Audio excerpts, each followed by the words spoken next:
Good evening, everyone. नमस्कार. Good evening, वैद्यगण.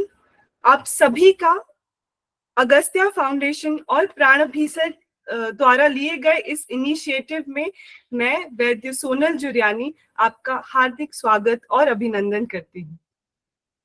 प्राणभी sir ये वैद्यों को आत्मनिर्भर बनाने का एक ऐसा इनिशिएटिव है जहां jack of all and master of one बनकर आयुर्वेद के माध्यम से हम सभी वैद्यगण आयुर्वेद के थ्रू लोगों पे एक पॉजिटिव इम्पैक्ट डाल सकते हैं. इसी श्रृंखला में हम मानस रोग, गर्भ संस्कार, आयुर्वेदिक फार्मिंग जैसे कई टॉपिक्स पे ऑलरेडी लेक्चर सीरीज कंडक्ट कर चुके हैं. इसी लेक्चर सीरीज को हम आज आगे कंटिन्यू करते हुए हमारा आज का टॉपिक चिकित्सा पद्धति, तत्वशास्त्र और व्यवहार, जिस पर आज से हमारा अध्ययन शुरू होने वाला है, इसकी सीरीज की स्टार्टिंग करते हैं. जैसा कि हम सब जानते हैं, सर भी इस बात से एग्री करते हैं कि वो हमेशा इस बात से परिचय उनका होना चाहिए कि वो हमेशा आचार्य चरक के विद्यार्थी हैं. जीवन भर उन्होंने अपना जो ज्यादातर समय है वो अध्ययन में दिया है और वो हमें भी इसी बात के लिए प्रेरित करते रहते हैं. तो सर के इन्हीं विचारों के द्वारा मैं ये सेशन और उनका परिचय उनकी आज्ञा है इसलिए स्टार्ट करती हूँ. सर BAMS है from SS Ayurveda Mahavidyalaya Pune. Sir ने MD कंप्लीट किया अपना 2010 में from BS TDS Ayurveda Mahavidyalaya. Sir completed PhD in Samhita as gold medalist. Sir gold medalist रहे हैं संहिता में from Tilak Maharashtra Vidyapeeth. Sir also hold degree in PG DPC and MS psychological counselling. Under his duration of service sir lecturer रह चुके हैं Samhita department में, reader और professor रह चुके हैं एट SSAMH कॉलेज नासिक में. And under his list of achievements sir कई पोस्ट होल्ड कर चुके हैं, जैसे कि sir currently founder and president हैं अगस्त्या फाउंडेशन नासिक में, को सेक्रेटरी एट अनंत आयुर्वेदा प्रतिष्ठान पुणे, ट्रस्टी एट संस्कृत भाषा सभा नासिक एटसेट्रा. ऐसे कई पोस्ट हैं और जो वो होल्ड कर चुके हैं. He has been clinically practicing Ayurveda and Panchkarma in Nasik, Pune and Mumbai from past 18 years. Yes, you heard it right, from past 18 years. So we all can believe कि उनका कितना knowledge और experience वो share करने वाले हैं और हम सबको कितना कुछ सीखने को मिल रहा है. From past 18 years, he's been practicing in 3 major cities like Mumbai, Pune and Nasik. Conducted multiple online workshops and webinars since 2020. When I say multiple, I just mean it. 190 plus e-lecturers have been given for various institutes all over the world. Under his wings of achievement, Sir has assisted to Honorable Professor Dr. Anant Dharmadhikari Sir as Sutravachan and co-lecturer in more than 183 Charak Samhita Nirupan programs in various places. Received multiple scholarships and awards, such as Sir holds international book record in largest class of Charak Samhita at Haridwar Award. Also, Sir एक और international book record hold करते हैं at largest class of Ashtang Hriday at Haridwar. वेद ब्रह्म पुरस्कार bye Bharat सेवा trustee etcetera. ऐसे कई पुरस्कार की लिस्ट है सर की जो ऑलरेडी वो उनको रिसीव हो चुके हैं. समय थोड़ा लिमिटेड है इसलिए पूरी लिस्ट यहाँ शेयर नहीं कर रही हूँ, बट वी ऑल नो जितना बड़ा व्यक्तित्व, जितने गुरुवर्य प्रकृति के वो हैं, उनको बहुत सारे ऑलरेडी अवार्ड से फैसिलिटेट किया जा चुका है. Besides Ayurvedic interest, Sir has keen interest in lawn tennis. उन्होंने lawn tennis को pursue किया है at state level for 5+ years and published and wrote 89 articles in various Ayurvedic journals. So मैं अंश मात्र भी नहीं हूँ कि सर का परिचय दे सकूं. इतने विशालकाय व्यक्तित्व वाले गुरुवर वैद्य के चरणों पे में मैं नमन करती हूँ। और उनके जो ज्ञान रूपी सागर है, जो उनके पास नॉलेज का एक भंडार है, मैं उनसे अनुरोध करती हूँ कि अगर वो हम सबको इस लायक समझे तो हमारे साथ शेयर करें। And we are very very very grateful to have you with us today sir. इतना समय निकालने के लिए हमारे हमारे लिए हम बहुत बहुत कृतज्ञ हैं आपके लिए। I request you sir to please carry the session forward, हम सभी को अपने ज्ञान रूपी जो सागर है उससे धनवान करे सर। नमस्ते। नमस्ते सर। ब्रह्मदक्षाश्वि देवेश भरद्वाज पुनर्वसु हुताश विशर्क प्रभृतिभ्यो नमो नमः। सहस्राक्षं गणाधीशं स्वं गुरुं च सरस्वतीं जनकं जनयित्रीं च शास्त्रादौ प्रणमाम्यहम्। आपने मुझे मेरा जो परिचय किया उसके लिए मैं आभारी हूँ, लेकिन मैं सभी को एक, जो मुझे जानते हैं वो उनको तो पता है, लेकिन जो नहीं जानते हैं कि मैं अभी भी एक विद्यार्थी हूँ और मैं केवल चरक का विद्यार्थी हूँ, बाकी तो सब व्यर्थ है। जो भी आपने बताया वो एक क्या कहते हैं उसको, एक भौतिक जो कुछ समय के अनुसार सबको मिलता है वैसा है। पर मैं अभी भी अध्ययन कर रहा हूँ, अभी भी पढ़ रहा हूँ, समझ रहा हूँ, समझने का प्रयास कर रहा हूँ कि आयुर्वेद ये क्या है और ये इतने हजारों वर्षों से कैसे अभी तक वैसे के वैसे स्वरूप में अभी भी उपयुक्त है। हमारे बीच में अभी जो भी कोई जो इतने सारे वैद्य हैं, लेकिन कोई भी ऐसा नहीं है कि जो चरक संहिता में, सुश्रुत संहिता में, अष्टांग हृदय में जो लिखा है, जो श्लोक है, उनमें एक मात्रा का भी परिवर्तन करने का उन हमारी किसी की पात्रता नहीं है। और इसलिए मैं एक अत्यंत विनम्र से कह रहा हूं कि इन्होंने जो परिचय किया वो ज्यादा कुछ दिल पे मत लीजिए। मैं आप जैसा ही एक विद्यार्थी हूं और अभी भी पढ़ रहा हूं।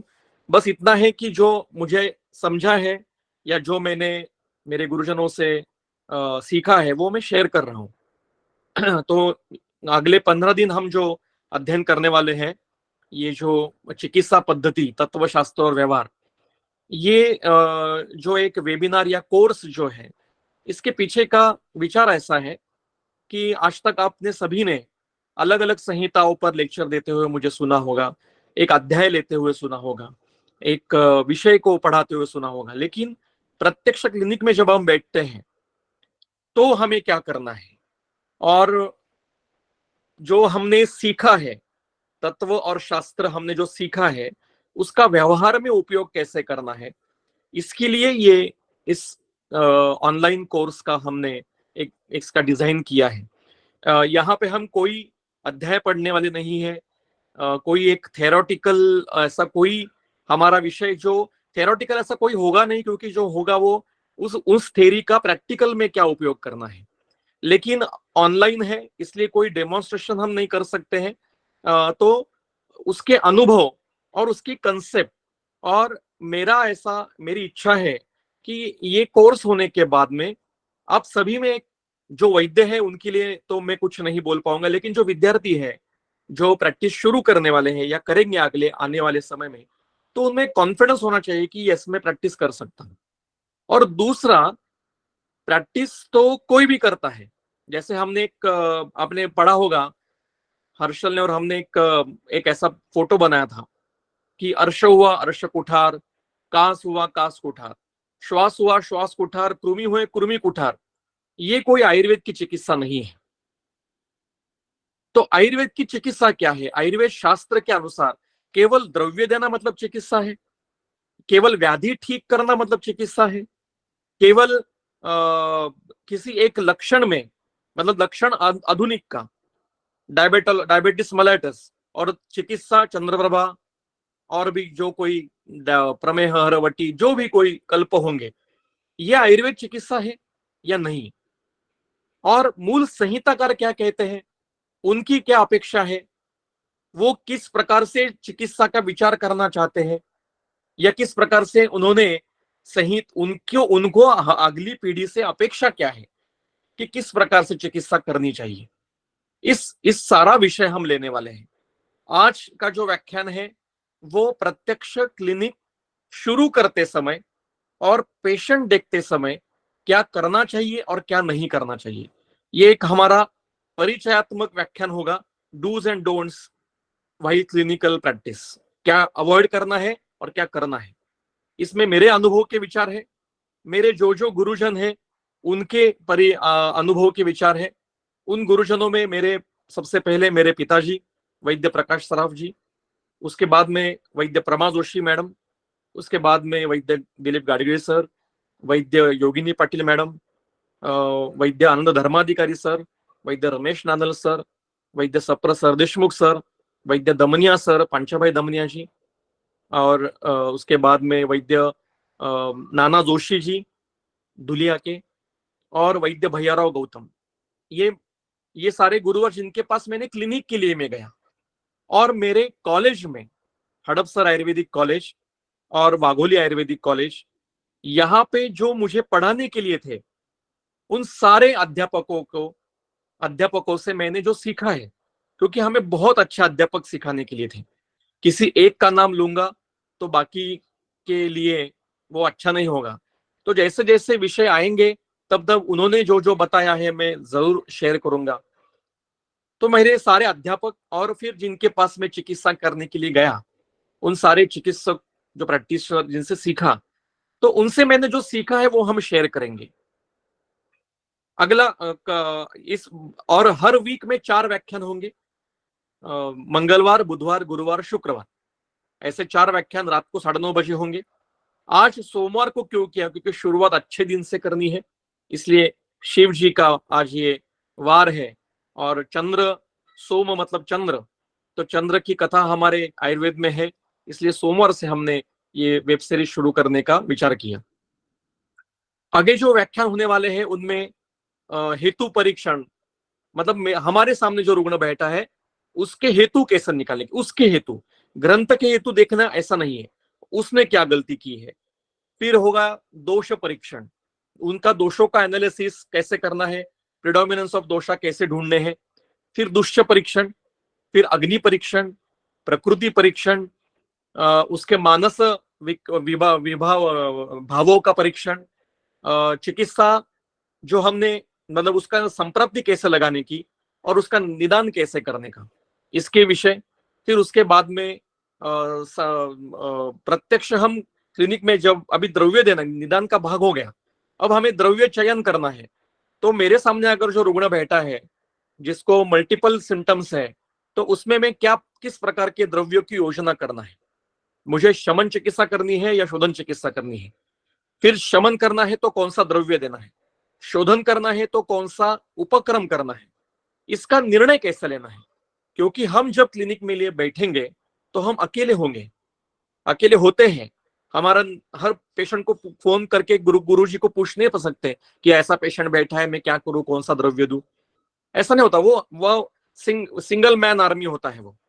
तो उस समय क्या विचार करना चाहिए, ये अगर आपका तत्व ज्ञान और जो शास्त्र है उससे व्यवहार में अगर उसकी अगर बैठक बैठ गई आपकी कि इस प्रकार से मुझे चिकित्सा करनी है, तो फिर आपको पीछे देखने की कोई जरूरत नहीं पड़ती, आप जस्ट प्रैक्टिस करते जाते हो और आपका नाम अच्छा होता है।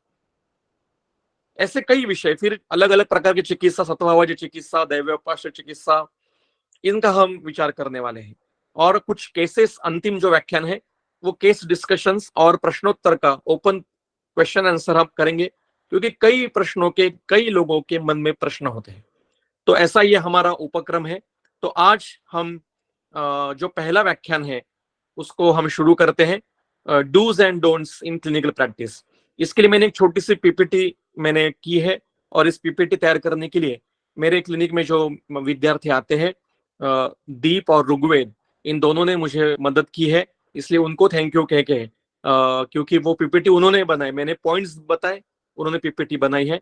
और हमारा जो विषय है आज का, वो विषय ऐसा है कि आपने सारा अध्ययन किया, डिग्री प्राप्त हुई, यूजी पीजी डिग्री प्राप्त हुई, अब हमें प्रैक्टिस शुरू करनी है। तो प्रैक्टिस शुरू करते समय और ड्यूरिंग द प्रैक्टिस क्या करना है और क्या अवॉइड करना है, इसके जो मैंने अनुभव लिए और मैंने जो सीखा वो मैं आपसे शेयर करूंगा। सो क्लिनिकल प्रैक्टिस में क्या डूज एंड क्या डोंट्स, क्या करना है क्या नहीं करना है। तो सबसे पहले चिकित्सा मतलब क्या है वो हमें समझना पड़ेगा, क्योंकि हम चिकित्सा करने वाले हैं। तो चिकित्सा मतलब क्या, ये हमारा पहले ये कल्पना स्वच्छ होनी चाहिए। तो चिकित्सा की व्याख्या वगैरह वो हम बाद में देखते हैं, लेकिन चिकित्सा से ग्रंथकार क्या कहना चाहते हैं, अब ये विषय कहाँ पे वर्णन किया है, तो ये विषय चरक संहिता के सूत्र स्थान के 16वें अध्याय में स्वभाव परमवाद के अधिकरण में किया है। अगर आज ये अध्याय फिर से लिखा गया, मतलब मेरे गुरु जी धर्माधिकारी सर कहते हैं कि अगर आज ये अध्याय हमने फिर से लिखने का प्रयास किया तो इसका नाम हम लिखेंगे अग्निवेश विषाद योग। मैं एक 5 मिनट में स्वभाव परमवाद और उसके, क्योंकि वो समझाया नहीं तो चिकित्सा समझते नहीं है, इसलिए वो लेने का प्रयास करूंगा। तो चिकित्सा प्रावृत्ति नाम के अध्याय में सबसे पहले शोधनों का सम्यक अतियोग अयोग लक्षण बताने के बाद ये 27वें श्लोक में स्वभाव उपरम का वर्णन शुरू किया। जायन्ते हेतु वैषम्यात विषमा देह धातवः हेतु साम्यात समः तेषां स्वभाव उपरमः सदा। अब इसका अन्वय ऐसा है कि हेतु वैषम्यात देह धातवः विषमा जायन्ते, हेतु साम्यात देह धातवः समः जायन्ते, तेषां उपरमः स्वभावः सदा। अब इसका अर्थ क्या है कि अगर विकृत हेतु सेवन किए, व्याधिकारक हेतु सेवन किए, विषम हेतु सेवन किए, तो उससे शरीर के देह धातु भी विषम उत्पन्न होते हैं। धातु का अर्थ यहाँ पे केवल रसद शुक्र नहीं है, धातु का अर्थ यहाँ पे शरीर का कोई भी प्राकृत घटक, मतलब दोष, रसत शुक्र ये धातु और उपधातु और मल, इन सबको धातु का संज्ञा दी जाती है।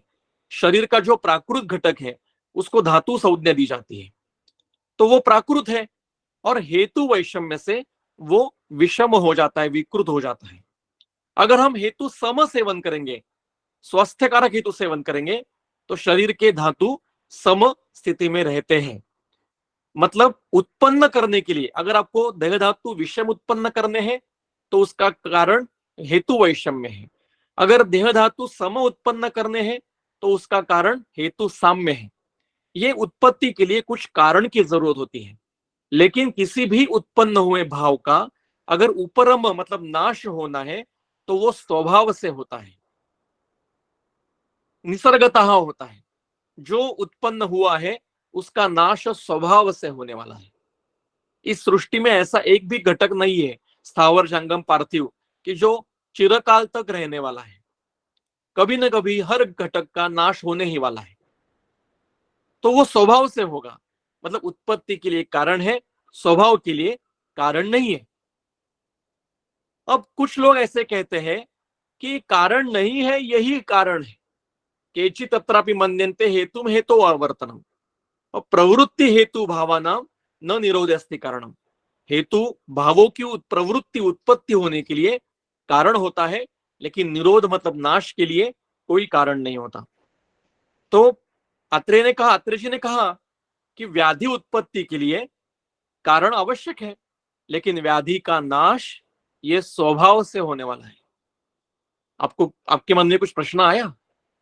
कुछ प्रश्न आना चाहिए मन में, और वही प्रश्न अग्निवेश के मन में आए और उसको विषाद उत्पन्न हो गया।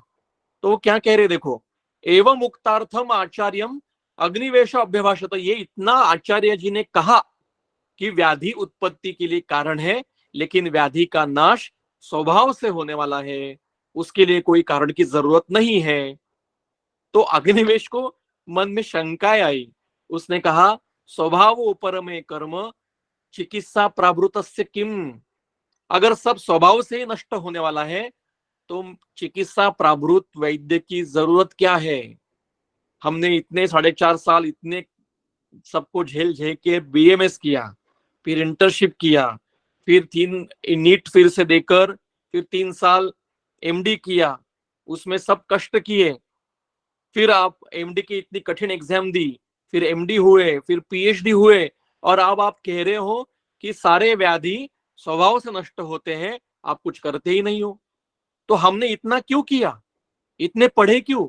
हम क्लिनिक खोलते और पेशेंट को सामने रखकर बैठते थे, स्वभाव से वो ठीक होने वाला है। हम चिकित्सा क्यों करते हैं? फिर आगे पूछ रहे, भेषजई ही विषमान धातुन कान समीकुरुते भिषक। वैद्य मतलब भिषक मतलब वैद्य, जो विकृत हुए धातु घटक है उनको चिकित्सा से, भेषज से कैसे सम करता है?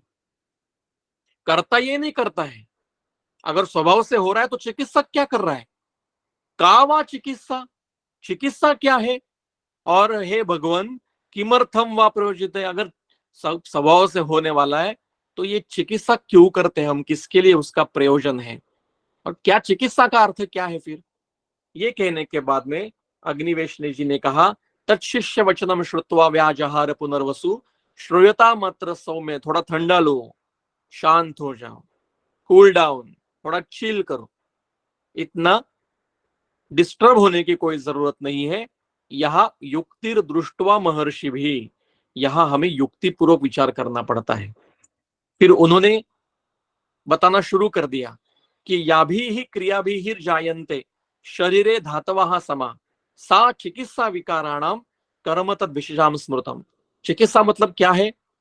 जिस भी किसी क्रिया से, ऐसा नहीं है कि हर समय आपको कोई द्रव्य या कल्प ही देना पड़ेगा, ऐसा नहीं आपको कि कभी हर समय कोई पंचकर्म ही करना पड़ेगा।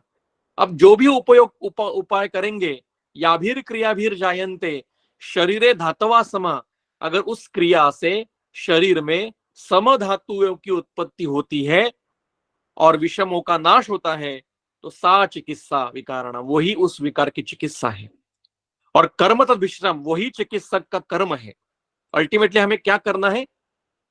शरीर में धातु सम निर्माण करने हैं और विषमों का नाश करना है, इसी को चिकित्सा कहते हैं। उसके लिए आप जो भी उपक्रम करोगे, जो भी क्रिया करोगे, जो भी कुछ भी जो भी करोगे, वो चिकित्सा है। पेशेंट को उल्टा लटक के रखो तो भी वो चिकित्सा है। मिट्टी खिलाओ, कोई प्रॉब्लम नहीं, पानी पे रखो, पानी पिलाओ, कोई, अगर वो ठीक हो रहा है, अगर उसके धातु सम हो रहे हैं तो वो चिकित्सा के अंडर आएगा, वो उपक्रम। ग्रंथ में तो कई सारी चिकित्सा बताई है, पर कभी कभी हमें उल्टा भी करना पड़ता है। आपने सारे आप लोगों ने भूल भुलैया पार्ट 1 देखा होगा अक्षय कुमार का। उसमें वो एक राजपाल यादव जो है वो थोड़ा सा उसका दिमाग खराब होता है और वो लाल रंग का पूरा लगा के यहाँ पे अगरबत्ती रख के सब जगह पे घूमता रहता है। तो उसको क्या करता है अक्षय कुमार, वो तो डॉक्टर है, वो उसको जोर से कान के नीचे लगाता है, अपने आपको याद आ रहा होगा, और फिर वो ठीक हो जाता है। तो वो भी चिकित्सा है। और वो विद्या बालन की जो चिकित्सा करता है, वहां वो क्या द्रव्यों के उपयोग करता है? वो तो कोई एक इंसिडेंस तैयार करता है तो उसका मनोविघात ठीक होता है, और फिर उसको वो हिप्नोटिज्म या साइकेट्री ट्रीटमेंट करके फिर द्रव्य दे के वो ठीक करता है। तो वो भी चिकित्सा ही। उसके अगर शरीर में धातु सम हो रहे हैं, विषमों का नाश हो रहा है और स्वास्थ्य प्राप्ति हो रही है, तो वो चिकित्सा है। आगे कह रहे, कथम शरीरे धातु नाम वैषम्यम न भवेति। शरीर में ऐसे धातुओं का वैषम्य किससे न हो, मतलब वैषम्य उत्पन्न ही न हो, और जो सम है उनका अनुबंध हो, मतलब कंटिन्यू रहे, समों की कंटिन्यूटी रहे। इत्यर्थम क्रियते, क्या इतना ही हम करते हैं? हम व्याधि ठीक नहीं करते, हम केवल जो विकृत हुए धातु घटक है उनको नष्ट करते हैं और समों का अनुबंध करते हैं। वो कैसे करते हैं? त्यागात विषम हेतु नाम समानाम च उपसेवनात् विषमा न अनुबद्धन्ति जायन्ते धातवः समः। तो विषम हेतु जो है, जिससे विषम धातु उत्पन्न हो रहे हैं, उनका हम त्याग करवाते हैं, मतलब पहले हेतु बंद करते हैं। समानाम जो उपसेवनात्, सम हेतु शुरू करते हैं। हम कहते हैं पथ्य में, आप ये खाना बंद करो, ये शुरू करो, या ऐसे इस प्रकार से खाओ, इस समय में खाओ। तो हम समों का उपसेवन करवाते हैं और चिकित्सा भी करते हैं, तो उससे विषमाना अनुबद्धन्ति, विषमों की कंटिन्यूटी बंद हो जाती है और धातवा समा जायन्ते, सम धातु उत्पन्न होते हैं। बस यही चिकित्सा है, इसी को चिकित्सा कहते हैं। और इसलिए वाग्भट ने, आप संदर्भ लिख के रखिए, अष्टांग हृदय में उत्तर तंत्र के अंतिम अध्याय, वाजीकरण अध्याय 40 नंबर का अध्याय अष्टांग हृदय का, उसमें एक श्लोक उन्होंने लिखा है वाग्भट जी ने कि आतंक पंक मग्ना नाम हस्तालंबु विसर्जितम। कोई व्यक्ति अगर कीचड़ में दलदल में फंसा है और उसको बाहर निकलना है, तो हम दलदल में उतर के उसको ऊपर ढकेलते नहीं ना, दोनों डूब जाएंगे। हम क्या करते हैं, उसको केवल हाथ देते हैं या कोई लकड़ी देते हैं या कोई साधन देते हैं, उसको पकड़ के वो अपने आप ऊपर आता है। वैसे ही आतंक रूपी पंख में, आतंक पंख मग्ना नाम, आतंक रूपी पंख कीचड़ में, व्याधि में कोई रुग्ण अटक गया है, तो उसको हस्तालंबो विशेषितम, वैद्य का एक ही काम है, उसको केवल हाथ देना है। स्वभाव से उसका व्याधि नष्ट होने वाला है। किसी का 7 दिन में होगा, किसी का 1 मास में होगा, किसी का 1 वर्ष में होगा, किसी का 10 वर्ष में होगा, 5 वर्ष में होगा, किसी का इस आयु में वो व्याधि ठीक नहीं होगा, उसको मृत्यु से ही वो छुटकारा मिलेगा। लेकिन हम क्या करते हैं, उसको हाथ देते हैं, उसकी वो जल्दी होने की प्रोसेस जो है ठीक होने की, वो जल्दी करते हैं। 7 दिन में प्रतिशत ठीक हो सकता है, तो 3 दिन में ठीक कर रहे हैं हम। बस यही चिकित्सक का कार्य है। हम व्याधि ठीक नहीं करते, हम उसको केवल फास्ट प्रोसेस करते हैं उसकी। ये ग्रंथकारों का कहना है। ठीक है, अब इसके आगे हमें प्रैक्टिस शुरू करनी है। प्रैक्टिस शुरू करने के लिए क्या चाहिए? सबसे पहले कॉन्फिडेंस चाहिए कि यस, मैं पेशेंट देख सकता हूं। और मैं आपको बताऊं, ये कॉन्फिडेंस कैसे आएगा? 2 कर्मों से आएगा। एक, किसी के पास क्लिनिक के लिए जाओ, उनको प्रैक्टिस करते हुए देखो, मतलब दृष्ट कर्मता, आपने कर्म देखने चाहिए। वो कैसे पेशेंट के हेतु निकालते हैं, वो कैसे पेशेंट से बातें करते हैं, वो कैसे पेशेंट को द्रव्यों की योजना करते हैं और उनके पेशेंट को कैसे ठीक करते हैं, ये आपने पहले देखना तो चाहिए। तो पहले कर्म देखने हैं, फिर बस्ती कैसे देनी है, वमन कैसे देते हैं, रक्त मोक्षण कैसे, वो उपक्रम भी देखने हैं। इसके बाद में खुद उपक्रम को असिस्ट करना है, व्रणरोपण करना है, व्रण बंद करना है, तो उसमें असिस्ट करना है। और दूसरा कर्मता, कृत कर्मता, मतलब फिर शुरू खुद करना है और फिर प्रैक्टिस शुरू करनी है। दुष्ट कर्मता और कृत कर्मता, और फिर रुग्ण। तो हमें कॉन्फिडेंस होगा कि यस, मैंने देखा है, सर ने मेरे ऐसा पेशेंट ठीक किया है, मेरे गुरुजी ने ठीक किया, मैं कर सकता हूं। उन्होंने ऐसी ऐसी बातें उसकी की थी, वैसे हेतु निकाले थे, मैंने देखा है, अब मैं करूंगा। यहां ओवर कॉन्फिडेंस नहीं चाहिए कि मैं सारे पेशेंट ठीक, हम सारे पेशेंट ठीक नहीं कर सकते। उत्तम वैद्य कौन है पता है? जिसको पता है कि मैं ये पेशेंट ठीक नहीं कर पाऊंगा, ये मेरे हाथ मेरे बस की बात नहीं है, उसको रेफर कर दो। जो किसी पेशेंट को रेफर, कौन से पेशेंट को रेफर करना है, ये जिसको समझता है ना, वो उत्तम वैद्य है। हम इस दुनिया के या हमारे समाज के सारे रुग्ण हम ठीक नहीं कर सकते। कुछ रुग्ण ये सर्जरी से ठीक हो सकते हैं, कुछ रुग्ण ये दैव अपाशय से ठीक हो सकते हैं, कुछ रुग्ण काउंसलिंग से, साइकेट्रिस्ट से हो सकते हैं, कुछ रुग्ण किसी से भी ठीक नहीं हो सकते, असाध्य होते हैं। तो हम सारे रुग्ण हमारी क्लिनिक में बैठकर ठीक नहीं कर सकते। तो पहले हमें पता होना चाहिए कि हम क्या ठीक कर सकते हैं और क्या ठीक नहीं कर सकते हैं, इतना कॉन्फिडेंस होना चाहिए। दूसरा होना चाहिए पेशेंस, मतलब पेशेंट हमें देखने हैं, लेकिन पेशेंस हमारे अंदर होना चाहिए। मेरे पिताजी कहते थे कि जब प्रैक्टिस शुरू करनी है तो 2 चीजें आपको आपके व्यक्तित्व में ढालनी पड़ेगी।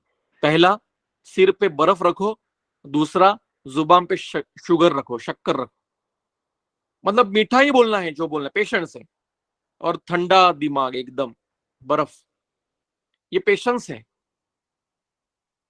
दूसरा नियम पिताजी ने बताया था कि 1000 दिन का वेटिंग पीरियड होता है किसी को भी, चाहे आप भारत रत्न ऐसा कोई वैद्य है, उसके बेटे हो, आपके पूरे दुनिया में आपके सेंटर्स है चिकित्सा के, और आपको जाके बस बैठना है, फिर भी आपके रुग्ण जो आपके खास आपके पास आने वाले कि नहीं मुझे अभिजीत सराफ जी को ही दिखाना है, ऐसे कह के जब पेशेंट आते हैं ना, उसके लिए कम से कम 1000 दिन का वेटिंग पीरियड होता है, कम से कम। ऐसा कभी नहीं होता कि हमने प्रैक्टिस शुरू की और लाइन लग गई लोगों की ठीक होने के लिए, ऐसा नहीं होगा कभी। You have to be patient. और तीसरा होना चाहिए पॉजिटिविटी। पॉजिटिविटी से हमें प्रैक्टिस में उतरना है। अब सेटअप शुरू करना है प्रैक्टिस। क्या होता है आजकल मैंने देखा है कि हम किसी वैद्य के पास जाते हैं, वैद्य के पास जाने के बाद वो सेटल प्रैक्टिस होती है उनकी, 17, 18, 20, 25, 30 साल से प्रैक्टिस होती है, तो उनका सेटअप पूरा बैठा होता है, एसी होता है, सब इमारत अच्छी होती है, फर्नीचर अच्छा होता है। लेकिन हम केवल उस समय का देखते हैं, लेकिन ये नहीं देखते कि उन्होंने प्रैक्टिस शुरू कब कैसे की थी। और जब हम प्रैक्टिस शुरू करते हैं तो हमारे दिमाग में वो हमारे सर का क्लिनिक रहता है, और हम वैसे ही पहले दिन से प्रैक्टिस का सेटअप डालने का प्रयास करते हैं कि बहुत सारा पैसा खर्च करके, इन्वेस्टमेंट करके, पूरा कांच का उपयोग है, पॉलिश फर्नीचर एकदम, अगर AC waiting room, AC panchakarma room, जो भी चाहे, जो भी करते आजकल। अगर किसी के पास पैसे हैं तो ठीक है, लेकिन लोन लेकर या घर में जो सेविंग पड़े हैं पैसे, वो खर्च करके अगर कोई ये कर रहा है तो मेरी सलाह है, रुको। Don't invest too much money in your initial stage of practice. Practice के शुरुआती दौर में बहुत हेवी इन्वेस्टमेंट क्लिनिक में नहीं करने की। मैंने जब प्रैक्टिस शुरू की थी, मेरे पिताजी का क्लिनिक था, पूरा सेटल क्लिनिक था, लेकिन मैंने अलग प्रैक्टिस शुरू की थी, और मेरे क्लिनिक में एक पेशेंट का चेकअप करने का बेड, मतलब जो पेशेंट का जो चेकअप बेड होता है वो, एक टेबल, कुर्सी, और एक छोटी सी अलमारी जिसमें मैं दवाई रखता था, दैट्स इट। कुछ नहीं था।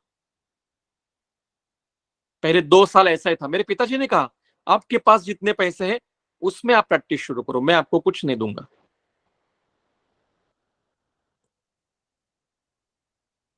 तो ज्यादा अगर इन्वेस्टमेंट करेंगे तो हम फी बढ़ाएंगे फिर पेशेंट की, क्योंकि हमें इन्वेस्ट जो किया है वो निकालना है। इसलिए ऐसा भी नहीं कि टेबल कुर्सी लगा के बैठो, लेकिन एक डिसेंट होना चाहिए, और ज्यादा, और स्टेप बाय स्टेप एक एक चीज करते जाओ। इस साल में हमने पंचकर्मा सेटअप किया, फिर अगले साल में आपने कोई यूनिट शुरू किया, फिर तीसरे साल में आपने एसी बिठाया, चौथे साल, ऐसा करते करते जाओ, ताकि आप पर फाइनेंशियल लोड ना आए। ये इससे मैं भी गया हूं। दूसरा, प्लेस कैसे होने चाहिए? Place is should be easily accessible. कोई भी रुग्ण हमारे पास, ज्यादा अगर वात व्याधि के रुग्ण आते हैं, तो वो 5वें फ्लोर पे अगर क्लिनिक डाला आपने, तो वो पैदल चढ़ के आना, और लिफ्ट नहीं है तो कैसे आएंगे? तो जिनकी इच्छा है आपके पास आने की, वो भी आ नहीं सकता है। तो प्लेस ऐसी चाहिए कि पेशेंट को इजीली एसेसेबल होना चाहिए, तो उस प्रकार की प्लेस देखना है। तीसरा, हर एक रुग्ण वैद्य को लगता है कि मेरी मुंबई में प्रैक्टिस हो, मेरी पुणे में प्रैक्टिस हो। It is not possible.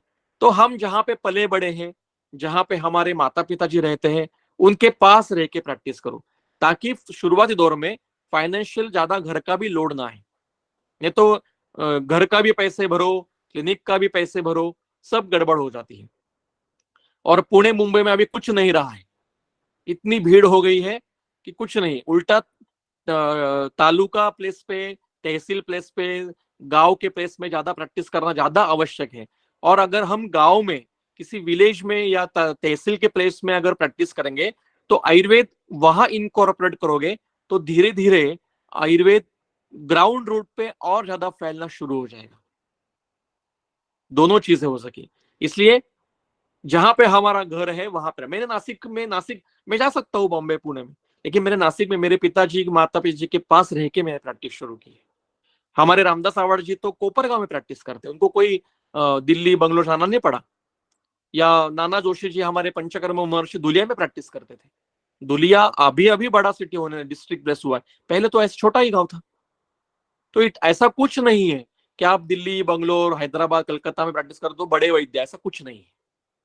दूसरा, फर्नीचर, जैसे मैंने बताया कि ज्यादा इन्वेस्ट मत करो फर्नीचर में, धीरे धीरे करो, गो स्टेप बाय स्टेप। तीसरा, इंस्ट्रूमेंट, एकदम सारे इंस्ट्रूमेंट शॉप करने का कि पंचकर्म के ये वो नो, जित पहले शुरू करो प्रैक्टिस, और जो जो रिक्वायर्ड हो रहा है वो परचेस करते जाओ। जो जो आपको शुरुआत में पहले दिन से लगने वाला है वो लो। बीपी एपरेटस लगने वाला है, क्या आपको कैथेटर लगने वाले हैं, बस्ती के इंस्ट्रूमेंट लगने वाले हैं, अभ्यंग के जो भी है वो करो, लेकिन ज्यादा उसमें जो इन्वेस्टमेंट होती है वो शुरुआत में मत करो। शुरुआत में स्टेप बाय स्टेप जाओ। फिर अच्छे से वॉलपेपर लगाओ, कोई क्या कहते हैं उसको, धन्वंतरी जी की बड़ी मूर्ति रखो, अश्विनी कुमारों की फोटो लगाओ, वो बात के धीरे धीरे करो। चौथा है मेडिसिन। मेरे एक उदाहरण बताता हूं मैं। मेरे एक विद्यार्थी ने एक दूसरे एक स्टेट में प्रैक्टिस शुरू की, ओडिशा में, और शुरुआत में ही एकदम 2 लाख रुपए का मेडिसिन का ऑर्डर दिया महाराष्ट्र के सारे का इसको, और सारे परचेस कर लिए। और पेशेंट नहीं आ रहे क्योंकि नई प्रैक्टिस है, और ये तेल वो तेल, ये घृत वो घृत, क्योंकि उन्होंने उनकी गुरुजी के क्लिनिक में देखा था कि इतने पंचकर्म में इतना चलता है। अब गुरुजी को प्रैक्टिस करके 20 साल हो गए, फ्लो ऑफ पेशेंट बहुत हेवी है उनके पास, वो 1 महीने में खत्म कर देंगे सारी दवाई। इसके 6 महीने में दवाई खत्म ही नहीं हो रही, कुछ खराब हो गए, तो इतनी डिप्रेशन में चले गई सर कि 2 लाख रुपए मेरे अटक गए। इसलिए कभी भी मेडिसिन पे भी ज्यादा पैसा अटकाना नहीं है स्टार्टिंग में। जब हम अगला लेक्चर लेने वाले हैं कि द्रव्य चयन कैसे करना है, उसमें मैं एक नियम बताऊंगा, वो अभी भी बता देता हूं कि जहां पे प्रैक्टिस कर रहे हैं, समझो मैं रायपुर में प्रैक्टिस करने वाला हूँ, रांची में प्रैक्टिस करने वाला हूँ, या मैं झुंझुनू में प्रैक्टिस करने वाला हूँ, या मैं होशियारपुर में प्रैक्टिस करने वाला हूँ, या मैं छोटा सा कोई केरल का गांव है वहां प्रैक्टिस करने वाला हूँ, तो मेरे एरिया में, मेरे गांव में ज्यादा व्याधि कौन से है, इसका एक सर्वे करो। कौन से पेशेंट ज्यादा आते हैं, वहां के डॉक्टर को जाके मिलो, सर्वे करो।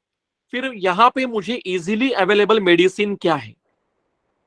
अगर मैं पहले दिन से लोगों को पंचगव्य घृत पिलाना शुरू करूंगा तो नहीं आएंगे आपके पास। अगर आपके पीछे कोई है, आपके पिताजी दादाजी वैद्य, तो अलग बात है, लोगों को आदत है। लेकिन नई प्रैक्टिस डालनी है तो आपको स्टेप बाय स्टेप ही जाना पड़ेगा। इसलिए मेडिसिन में भी ज्यादा इन्वेस्टमेंट शुरुआत में मत करो, जितना आवश्यक है उतना ही लो। बोर्ड बोर्ड जो क्लिनिक का रहता है वो 2 जगह पे लगाना है आपको, एक एंट्रेंस पे और एक जहां पे रोड फ्रंट जो भाग होता है, बस इतना ही अलाउड है। गांव में अभी एनएसएसएम के इथिक्स के रूल आए हैं, आप फ्लेक्स नहीं लगा सकते हो, आप बैनरबाजी नहीं कर सकते हो। दूसरा, आजकल हमारे महाराष्ट्र में फैड है कि जो बोर्ड होता है व्याधि का, उसपे सारे जितने व्याधि के नाम याद आ रहे हैं वो सारे नाम डाल देते हैं। आमवात ठीक करेंगे, प्रमेह ठीक करेंगे, डायबिटीज ठीक करेंगे, स्किन डिसीज ठीक करेंगे, वातव्याधि करेंगे, बीपी ठीक करेंगे, ऐसा कुछ कभी एडवर्टाइज नहीं करनी है। केवल बोर्ड पे आपका नाम, आपकी क्लिनिक का नाम और आपकी डिग्री और टाइमिंग, इतना ही चाहिए। ज्यादा पब्लिसिटी उसमें नहीं करने की। हमारे नासिक में एक वैद्य ने, आप बीएमएस है, प्लेन बीएमएस है, और नीचे उन्होंने इसलिए लिखा है फिजियोथेरेपी करेंगे, आपको फिजियोथेरेपी करवाएंगे। तो केस हो गए उसके ऊपर कि आपके पास फिजियोथेरेपी की डिग्री नहीं है, आप कैसे फिजियोथेरेपी करते हैं। तो ऐसा ज्यादा हमारे कई लोग एमडी काय चिकित्सा होते हैं और बोर्ड पे लिखते हैं एमडी मेडिसिन, और कंस में आयुर्वेद लिखते हैं। ये गुनाह है। आपको एमडी मेडिसिन की डिग्री नहीं है, एमडी काय चिकित्सा डिग्री है आपकी। एमडी शल्य होते हैं और लिखते हैं एमडी सर्जरी, और कंस में आयुर्वेद लिखते हैं, ये गुनाह है, ऐसा नहीं करना है। दूसरा, केस पेपर कैसे बनाना है, ये हम आगे के 15 दिन में सीखने वाले हैं। स्टेशनरी में आपको शुरुआत से आपका राइटिंग पैड लगेगा, प्रिस्क्रिप्शन पैड लगेगा, आपको स्टैंप लगेगा, पेन सेट लगेंगे, पेंसिल सेट लगेगा, रबर लगेंगे। ये सारा सोच के उसकी लिस्ट बनाओ और फिर स्टेशनरी मंगवाओ, और वो भी सिलेक्टेड। और एनवायरमेंट ऑफ सेटअप, तो जो आप जहां पे पेशेंट को वहां आने के बाद फ्रेश लगना चाहिए। मतलब आजकल क्या है कि फैड है रिसोर्ट करने का वगैरह, वो आपके पास पैसे तो करो, लेकिन शुरुआत है तो एक सिंपल डिसेंट क्लिनिक होना चाहिए, पॉजिटिविटी वहां पे होनी चाहिए। वहां किसी आप जिसको पूछते हो ऐसे देवताओं का एक जगह रखो, वहां धूप अगरबत्ती लगाओ, सेंट अत्तर वगैरह लगाओ, रूम फ्रेशनर लगाओ, ऐसा करके छोटा सा कोई रोप जो होते हैं, क्या कहते हैं उसको, प्लांट्स होते हैं, वो कॉर्नर पे रखो, सिंपल रखो पर। और जैसे जैसे आपकी प्रैक्टिस शुरू हो जाएगी, आपके पास पैसे आने लगेंगे, तो धीरे धीरे आप उसको एकदम पॉलिश करने का आप आगे आगे करो। आगे एटीट्यूड, आपका एटीट्यूड कैसा होना चाहिए। आप 2 काम करने वाले हैं, एक आप डॉक्टर हो और दूसरा आप उसको एडवाइस देने वाले हो। पेशेंट हमारे पास सब एडवाइस मांगने के लिए आते हैं कि बेटी की शादी करनी है, क्या करूं, बेटा पढ़ता नहीं है क्या। ये भी डॉक्टर से बात, अगर वो आपका उसको कॉन्फिडेंस है कि डॉक्टर बता सकता है, या वो आप दोनों के ऊपर है, आप कैसे रहते हो, तो आपका एटीट्यूड कैसा होता है। सलाह अगर किसी को दे रहे हैं तो उसको पता होना चाहिए कि उसको सलाह इस लेने जैसा आदमी है। और अगर आप ट्रीटमेंट दे रहे हो तो उसको ये लगना चाहिए पेशेंट को कि हाँ, ये बंदा मुझे ट्रीट कर सकता है। ऐसा नहीं लगना चाहिए कि इसको ही डॉक्टर को ट्रीटमेंट की जरूरत है। ऐसा तो कभी होना नहीं चाहिए कि पेशेंट बोले डॉक्टर को, डॉक्टर आपको कुछ तकलीफ हो रही है क्या, मैं दवाई लेके आऊंगा कुछ आपके लिए। ऐसे डॉक्टर देखे हैं मैंने। आपका बॉडी लैंग्वेज कैसे होना चाहिए, एक पॉजिटिविटी होनी चाहिए बॉडी लैंग्वेज में। आप बैठे हो क्लिनिक में तो गर्दन झुका के ऐसा बैड पोस्टर में बैठे हो तो कोई नहीं आएगा आपके पास। और एकदम सिर तान के बैठे हो तो क्या युद्ध के थोड़ी बैठे हो। तो आपके डिसेंट होना चाहिए, ये साइकोलॉजी में सीखा हमने। और आपके बीच में और पेशेंट में बड़ा सा टेबल है, कोई राउंड टेबल मीटिंग नहीं है, ऐसा टेबल नहीं होना चाहिए। टेबल छोटा होना चाहिए, आप झट से उसको नाड़ी देख सकते हो, झट से उसको आप हाथ लगा सकते हो, ऑपरेशन कर सकते हो। इतना छोटा टेबल होना चाहिए, एक मीडियम साइज का। या आप एक कभी मैं मेरे क्लिनिक का फोटो डालूंगा आपको 2-3 दिन में, कि जैसे बैठे हो, मेरे पिताजी का क्लिनिक है, वो बैठे तो आप इजीली पेशेंट को एक्सेस कर सकते हो, पेशेंट आपको देख सकता है। आप इस कॉर्नर में बैठे हो, पेशेंट उस कॉर्नर में बैठा है तो उसको ठीक नहीं लगेगा। तो body language, eye contact, patient को कभी भी आंखों से आंख नहीं मिलाना है, क्योंकि direct eye to eye contact it is a sign of adultery. तो और नीचे गर्दन के नीचे भी नहीं देखना है। तो ये एक्चुअली कॉर्पोरेट फील्ड में सिखाते हैं कि कैसे पेशेंट के सामने, पेशेंट छोड़ दो, कॉर्पोरेट में जो उनके ऑफिसर्स होते हैं उनको कैसे देखना है।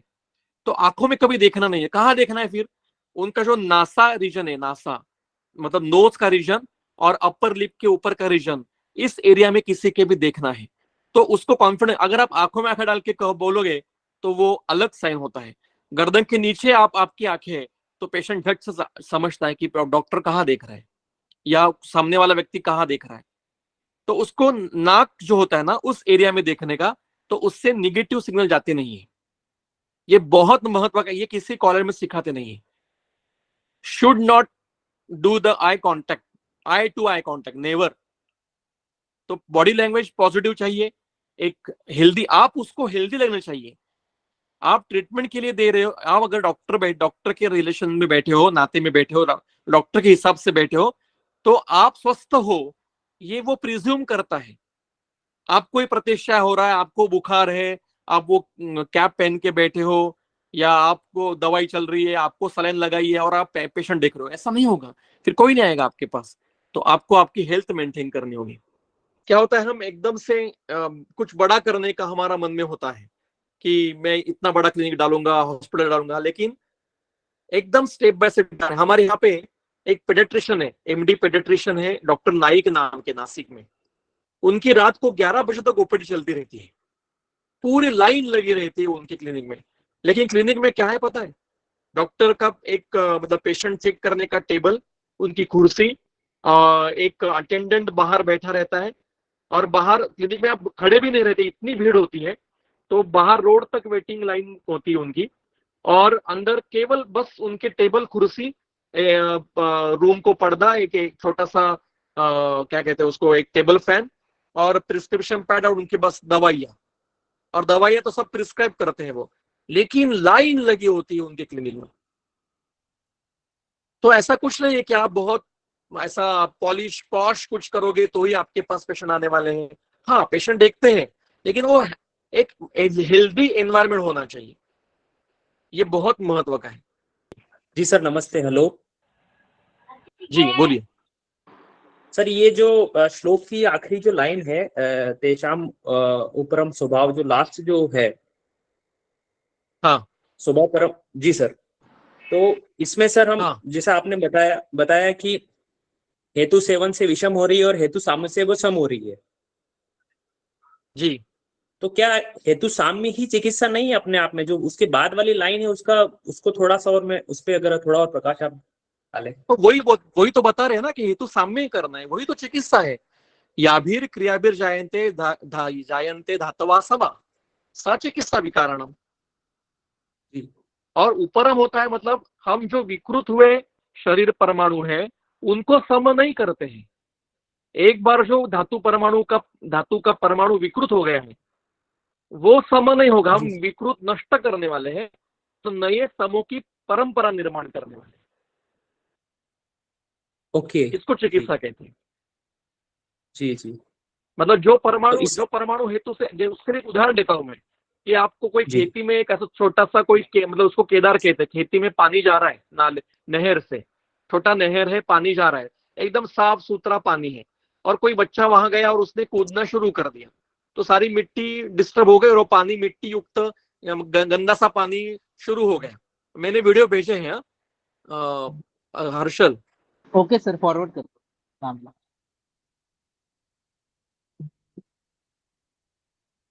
तो गंदा सा पानी हो गया उसमें, तो क्या होता है कि पानी गंदा जाना शुरू हो गया। अब उसको फिर से हमें ठीक करना है उस पानी को, तो क्या करना पड़ता है फिर? बच्चे को पहले बाहर निकालो, मतलब आपने हेतु बंद कर दिया। हेतु बंद करने के बाद आपने क्या किया कि फिर से पीपीटी में आता हूं। अब बच्चे को बाहर निकाला तो हेतु बंद हो गया। अब क्या हो रहा है, जो पीछे से पानी, जो अच्छा पानी बह रहा है वो धीरे धीरे आगे शुरू हो जाएगा और गंदा पानी धीरे धीरे आगे बह के चला जाएगा। अब मिट्टी सेटल हो जाएगी नीचे और पानी फिर से साफ सुथरा पानी शुरू हो जाएगा। यही चिकित्सा है, बस हम यही करते हैं। जब तक ये वीडियो दिखाएंगे तब तक एक दो तीन चीजें और बताना है। जो अगला पॉइंट है, ड्रेस कोड हमारा। हम जब क्लिनिक में बैठेंगे तो हमारा ड्रेस कोड ये डिसेंट होना चाहिए। इंडियन वेयर ज्यादा प्रेफरेबल है, क्योंकि आप इमेजिन करिए कि आप बहुत बीमार है, आपको इमीडिएट ट्रीटमेंट की जरूरत है, आपको काउंसलिंग की जरूरत है, या आपको दवाई चाहिए, उपक्रम करने हैं, और आप जिस क्लिनिक में चले गए, मेरे पास आ गए समझो, और मैं फटी हुई पैंट, आजकल फैशन है ना पैंट, पैर में सब जगह फटी हुई होती, जितनी फटी हुई उतनी महंगी होती है, बराबर है?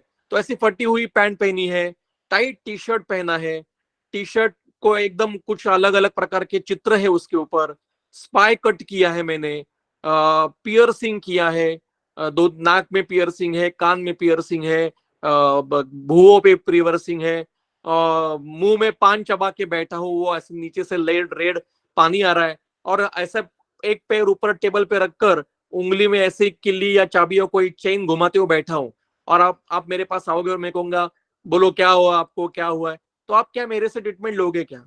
मेरे से औषधि उपचार करवाओगे क्या? बिल्कुल नहीं करोगे। इसके लिए आपका ड्रेस कोड, मेल अगर है, मेल डॉक्टर है तो प्रॉपर टी शर्ट तो कभी क्लिनिक में पहनना ही नहीं।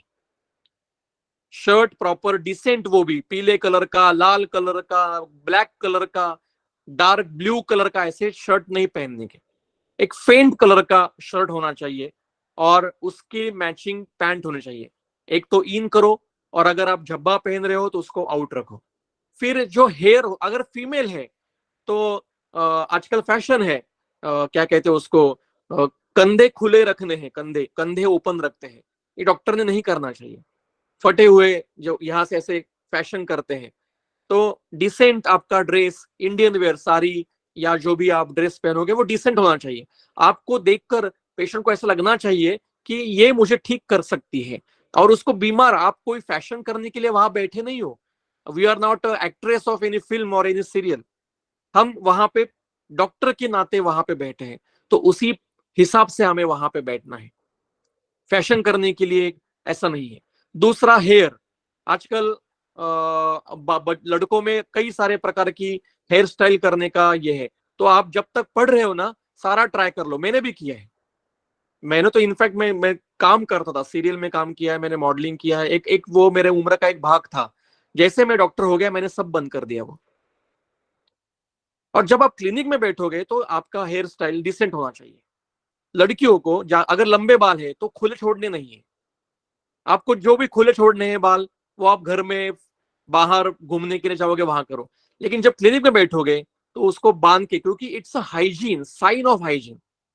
मेरी बहन प्रेग्नेंट थी, जब हम उसको देखकर एक गायनेकोलॉजिस्ट के पास चले गए, तो वो जैसे टेबल पे लिखने के लिए नीचे सिर करती उसके सारे बाल उसके इस पेपर पे और आगे आ जाते थे, और बार बार वो बाल पीछे करने का, बार बार वो बाल यहां से उधर करने का, इसमें वो व्यस्त थी।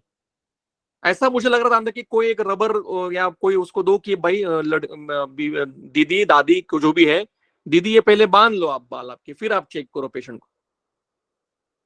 तो ऐसा नहीं, एक बार मैं एक हॉस्पिटल में मैं जब पढ़ता था आईपीडी में, तो एक वो राउंड लगाने के लिए एक डॉक्टर, लेडी डॉक्टर आई थी, पूरे बाल खुले हुए और एप्रन विप्रन डाला हुआ था, नो प्रॉपर, बाल खुले थे और पेशेंट बेड रिडन था और पेशेंट को चेस्ट चेक करनी थी। जैसे ही वो झुकी चेस्ट चेक करने के लिए, उसके सारे बाल पेशेंट के मुंह पे कर गए और पेशेंट इरिटेट हो गया, और ये कोई अच्छी साइन नहीं है। तो आप क्या, अगर लंबे बाल है या कंधे से नीचे है तो उसको अच्छे से बांध दो, it's a sign of hygiene. और दूसरा, अगर मेल डॉक्टर है तो बियर्ड जो होती है वो आपके फेस के अनुसार, अगर आपको अच्छी लगती है, आपके फेस को सूट हो रही है, तो एक अच्छी सी वो बल्कि अच्छी ट्रिम की हुई साफ सुथरी बियर्ड चाहिए। या तो इतनी लंबी बियर्ड है और ऐसे अंदर से कुछ कीड़े घूम रहे, ये घूम रहा है, तो कोई आपके पास पेशेंट चेक करने के लिए नहीं आएगा। तो ये बहुत महत्व, ये कोई बताता नहीं है, और अगर बताएंगे तो भी वो अलग अलग इसमें वो जाता है। प्लीज मैडम शेयर कीजिए वो तीसरा जो मुन्ना भाई एमबीबीएस का वीडियो, वो आप सुनिए, देखिए सभी लोग प्लीज। ये आपने वीडियो आराम से देखा, हाँ, कि पेशेंट को प्यार नहीं करना है, पेशेंट से दर्द महसूस नहीं करना है, और जैसे मेरी बेटी का मैं ऑपरेशन नहीं कर सकता हूं तो क्योंकि मैं उससे प्यार करता हूं, ये इसका मैसेज है। ठीक है, अब दूसरा वीडियो, और दो वीडियो है, दोनों दिखाओ। आपको सारे वीडियो कीनली ऑब्जर्व करने हैं। अब ये दो वीडियो है, अब में आपने 3 वीडियो देखे। एक वीडियो मुन्ना भाई एमबीबीएस का था और 2 वीडियो आनंद फिल्म के थे। तो हमने देखा कि किस प्रकार से वो पेशेंट को ट्रीट कर रहे हैं। अब हमने देखा पहले इसमें वीडियो में कि किसी पेशेंट को प्यार मत करो, या किसी पेशेंट को उसको केवल ठीक करो, बस ट्रीटमेंट हो, इट्स लाइक अ सब्जेक्ट। लेकिन हमारे ग्रंथकार क्या कहते हैं देखो, चरक कहते हैं रसायन अध्याय में, भिषक अपि आतुरान सर्वान स्वसुतान इव यत्नवान आबादेभ्यो ही संरक्षित इच्छन धर्मम अनुत्तमम। ये कह रहे हैं कि हे वैद्य ने, सभी वैद्यों ने सर्वान आतुरान स्वसुतान इव यत्नवान संरक्षित, सभी रुग्णों को, केवल श्रीमंत रुग्णों को, आड्य रोगी को, ऐसा नहीं है, सर्वान सुतान, सभी आतुरान, सभी आतुरों को अपने स्वसुतान, अपने पुत्र की तरह प्रयत्न पूर्वक उसको व्याधि से बचाना है। जैसे हमारे बच्चों को, हमारे जो बेटा होता है, बेटी होती है, तो उनको कुछ तकलीफ ना हो, उनको बीमार ना हो, इसलिए हम प्रयास करते हैं, और अगर वो बीमार हो गए तो झट से उनकी चिकित्सा करने का हमारा प्रयास होता है। वैसे ही हर आतुर के बारे में आपका प्रयास होना चाहिए, और यही धर्म है वैद्य का। सुश्रुत कहते हैं तस्मात् पुत्रवत एव एनम पालेत आतुरम भिषक, भिषक ने सभी आतुरों को उनका पुत्रवत पालन करना चाहिए। कहां पे ये एमबीबीएस, मुन्ना भाई एमबीबीएस का मैसेज है कि आप किसी से प्यार मत करो, और कहां पे हमारे ये प्राचीन ग्रंथकार है कि सारे आतुर को अपने पुत्र की तरह विचार करके उनसे झट से, इसका अर्थ इन्वॉल्व होना है क्या पेशेंट में, नहीं, लेकिन उनको ठीक करने के लिए प्रयास करना है। अब हमने दूसरा जो वीडियो देखा था जिसमें अमिताभ बच्चन पेशेंट को काउंसलिंग कर रहा है, तो पहला एक लड़का आता है, वो कहता है मेरे पास पैसे नहीं है और मैं ट्यूशन करता हूं ताकि मेरा घर चले, तो मुझे तकलीफ हो रही है, खांसी से खून आ रहा है, तो क्या करूं। वो कहता है आप एक्सरे निकालो, वो कहता है एक्सरे के लिए मेरे पास पैसे नहीं है। तो डॉक्टर कहता है कि नहीं, आप जाओ, उनके पास पैसे देने की कोई जरूरत नहीं। लेकिन दूसरा जब रुग्ण आता है जो पूरा स्वस्थ है लेकिन आढ़्य है और उसको छोटी छोटी तकलीफें है, तो डॉक्टर क्या कहता है कि नहीं आपको कुछ नहीं है, आप चले जाओ, आपको कोई ट्रीटमेंट की जरूरत नहीं है। वो कहता है नहीं, लेकिन मुझे ऐसी तकलीफ हो रही है कि रात को नींद नहीं आ रही है, दिन में ग्लानी सी रहती है, अब क्या करूं। नहीं, बोलता आपको कोई ट्रीटमेंट की जरूरत नहीं, मेडिसिन की जरूरत नहीं, आप जा सकते हो, और वो पेशेंट गुस्सा होकर चला जाता है। डॉक्टर इज इथिकल, लेकिन वो पेशेंट को ठीक से काउंसलिंग नहीं कर रहा है। इथिकल है डॉक्टर, बिल्कुल, कि आपको बीमारी नहीं है, मैं दवाई नहीं दूंगा, लेकिन काउंसलिंग ठीक से करना है, गुस्सा नहीं होना है। तीसरे वीडियो में रमेश देव पेशेंट को ठीक कर रहे हैं, जो पेशेंट बहुत श्रीमंत है, आढ़ है, और उसको छोटी छोटी तकलीफें हैं, तो वो उसको काउंसलिंग करता है कि हाँ हाँ इट्स वेरी ग्रेव डिसीज, आपको उसको ख्याल रखना है, आप ये ऐसी दवाई लो, वो दवाई लो, ये टेस्ट करवा लो। कुछ रुग्ण इसी में सेटिस्फाइड होते हैं कि मेरी ये टेस्ट की, मुझे ये दवाई दी, वो एक प्लेसिबो इफेक्ट होता है। मुझे कोई तो पूछ रहा है, मैं किसी को, कोई मेरे लिए कंसर्न कर रहा है। मेरे पास एक पेशेंट है, आपको बताऊं, जो केवल मुझसे बातें करने के लिए आती है। एक मेरी माँ की उम्र की है, उसको घर में कोई पूछता नहीं है, ठीक से कोई उसके घर में बातें उससे करता नहीं है, सब उससे केवल काम करवाते हैं और उसको उपदेश करते रहते हैं, उसके बेटे भी, उसका पति भी। तो वो क्लिनिक, उसको कोई बीमारी नहीं है, लेकिन वो आती है और सारा कथन उसको उसके जीवन का मुझसे करती है। मैं उसको एक आधा घंटा देता हूँ, उस आधे घंटे में उसकी सारी मन की बातें वो मुझसे बातें कर, उसको पता है कि मेरे से कहीं ये जाने वाली नहीं है, और वो शांत होकर चल जाती है। उसके अगले 15-20 दिन आराम से निकल जाते हैं कि उसका मन खाली हो गया है। ये काउंसलिंग, और you should be a good listener. आपने पेशेंट को ठीक से सुनना है पहले, फिर आपके प्रश्न पूछने हैं। और लेकिन तीसरे वीडियो में एक गलती ऐसी है कि वो पेशेंट चेक करते हुए स्मोकिंग कर रहा है doctor. It's a very wrong thing, ये ऐसा कभी नहीं करना है, ठीक है। तो इस प्रकार से हमने देखे। अब आगे चलते हैं, ड्रेस कोड और इसका हो गया। इथिक्स, इथिक्स के बारे में मैं 2-3 चीजें बताने वाला हूं। अब हमारा व्याख्यान खत्म होने के लिए है, लेकिन इथिक्स बहुत महत्व के, जो मेरे पिताजी ने और मेरे गुरुजी ने मुझे बताए थे। इथिक्स मतलब क्या, जब हम प्रैक्टिस के लिए बैठे हैं तो क्या नियम कठोरता से पालन करना है। सबसे पहला, किसी भी पेशेंट के, जब आप घर पे जाओगे होम विजिट के लिए, तो कभी भी उसके घर में पानी भी नहीं पीने का। पेशेंट हमें खाने के लिए बुलाएंगे, डॉक्टर आपने मुझे इतना ठीक किया, आप हमारे घर में दावत के लिए आ जाए, कभी नहीं जाने का। पेशेंट के साथ कभी होटल में नहीं जाने का, पेशेंट के साथ। तो पेशेंट के साथ या पेशेंट के पास कभी भी खाना नहीं खाने का। दूसरा, जहां पे आप प्रैक्टिस करते हो, जिस सिटी में प्रैक्टिस करते हो या जिस सिटी के एरिया में प्रैक्टिस करते हो, वहां पे स्ट्रीट फूड, मतलब रास्ते पे रहकर खाना खाने का नहीं, खड़े रहकर। मैं मेरा खुद का अनुभव आपको बताता हूं। मैंने प्रैक्टिस शुरू की थी पुणे में, और पुणे में मेरी शुरुआत की प्रैक्टिस 2008, 9, 10 में थी। और मैं अकेला रहता था, हॉस्टल में रहता था, फिर अकेला फ्लैट लेके रहने लगा। तो और मेरी मेस में खाना होता था, एक मेस लगाई थी मैंने। तो कभी कभी बहुत भूख लगती थी। तो एक बार मैं, मतलब मैं कॉलेज में भी एज अ लेक्चरर भी था, और शाम को मेरी ओपीडी होती थी। तो मैं थक के आया था कॉलेज से, और बहुत ट्रैवलिंग करना पड़ता था, 2-2 घंटे ट्रैवल करना पड़ता था कॉलेज से मेरे घर तक। और फिर बाद में मैं क्लिनिक गया, तो मुझे खाने के लिए कुछ समय नहीं मिला। और मैं पेशेंट देखे, तो एक पेशेंट था, उसको मैंने बताया कि उसको थोड़ा सा मतलब संदिग्ध बात वगैरह, तो मैंने कहा बाहर का नहीं खाना है। शुरुआत था मेरी मेरी भी नई नई शुरुआत थी, ज्यादा पता नहीं था कैसे बताना है, कैसे रहना है। मैंने कहा बाहर का मत खाओ, वड़ा पाव मत खाओ, दाबेली मत खाओ, समोसा मत खाओ, ये सब बताया। वो हाँ हाँ करके चला गया।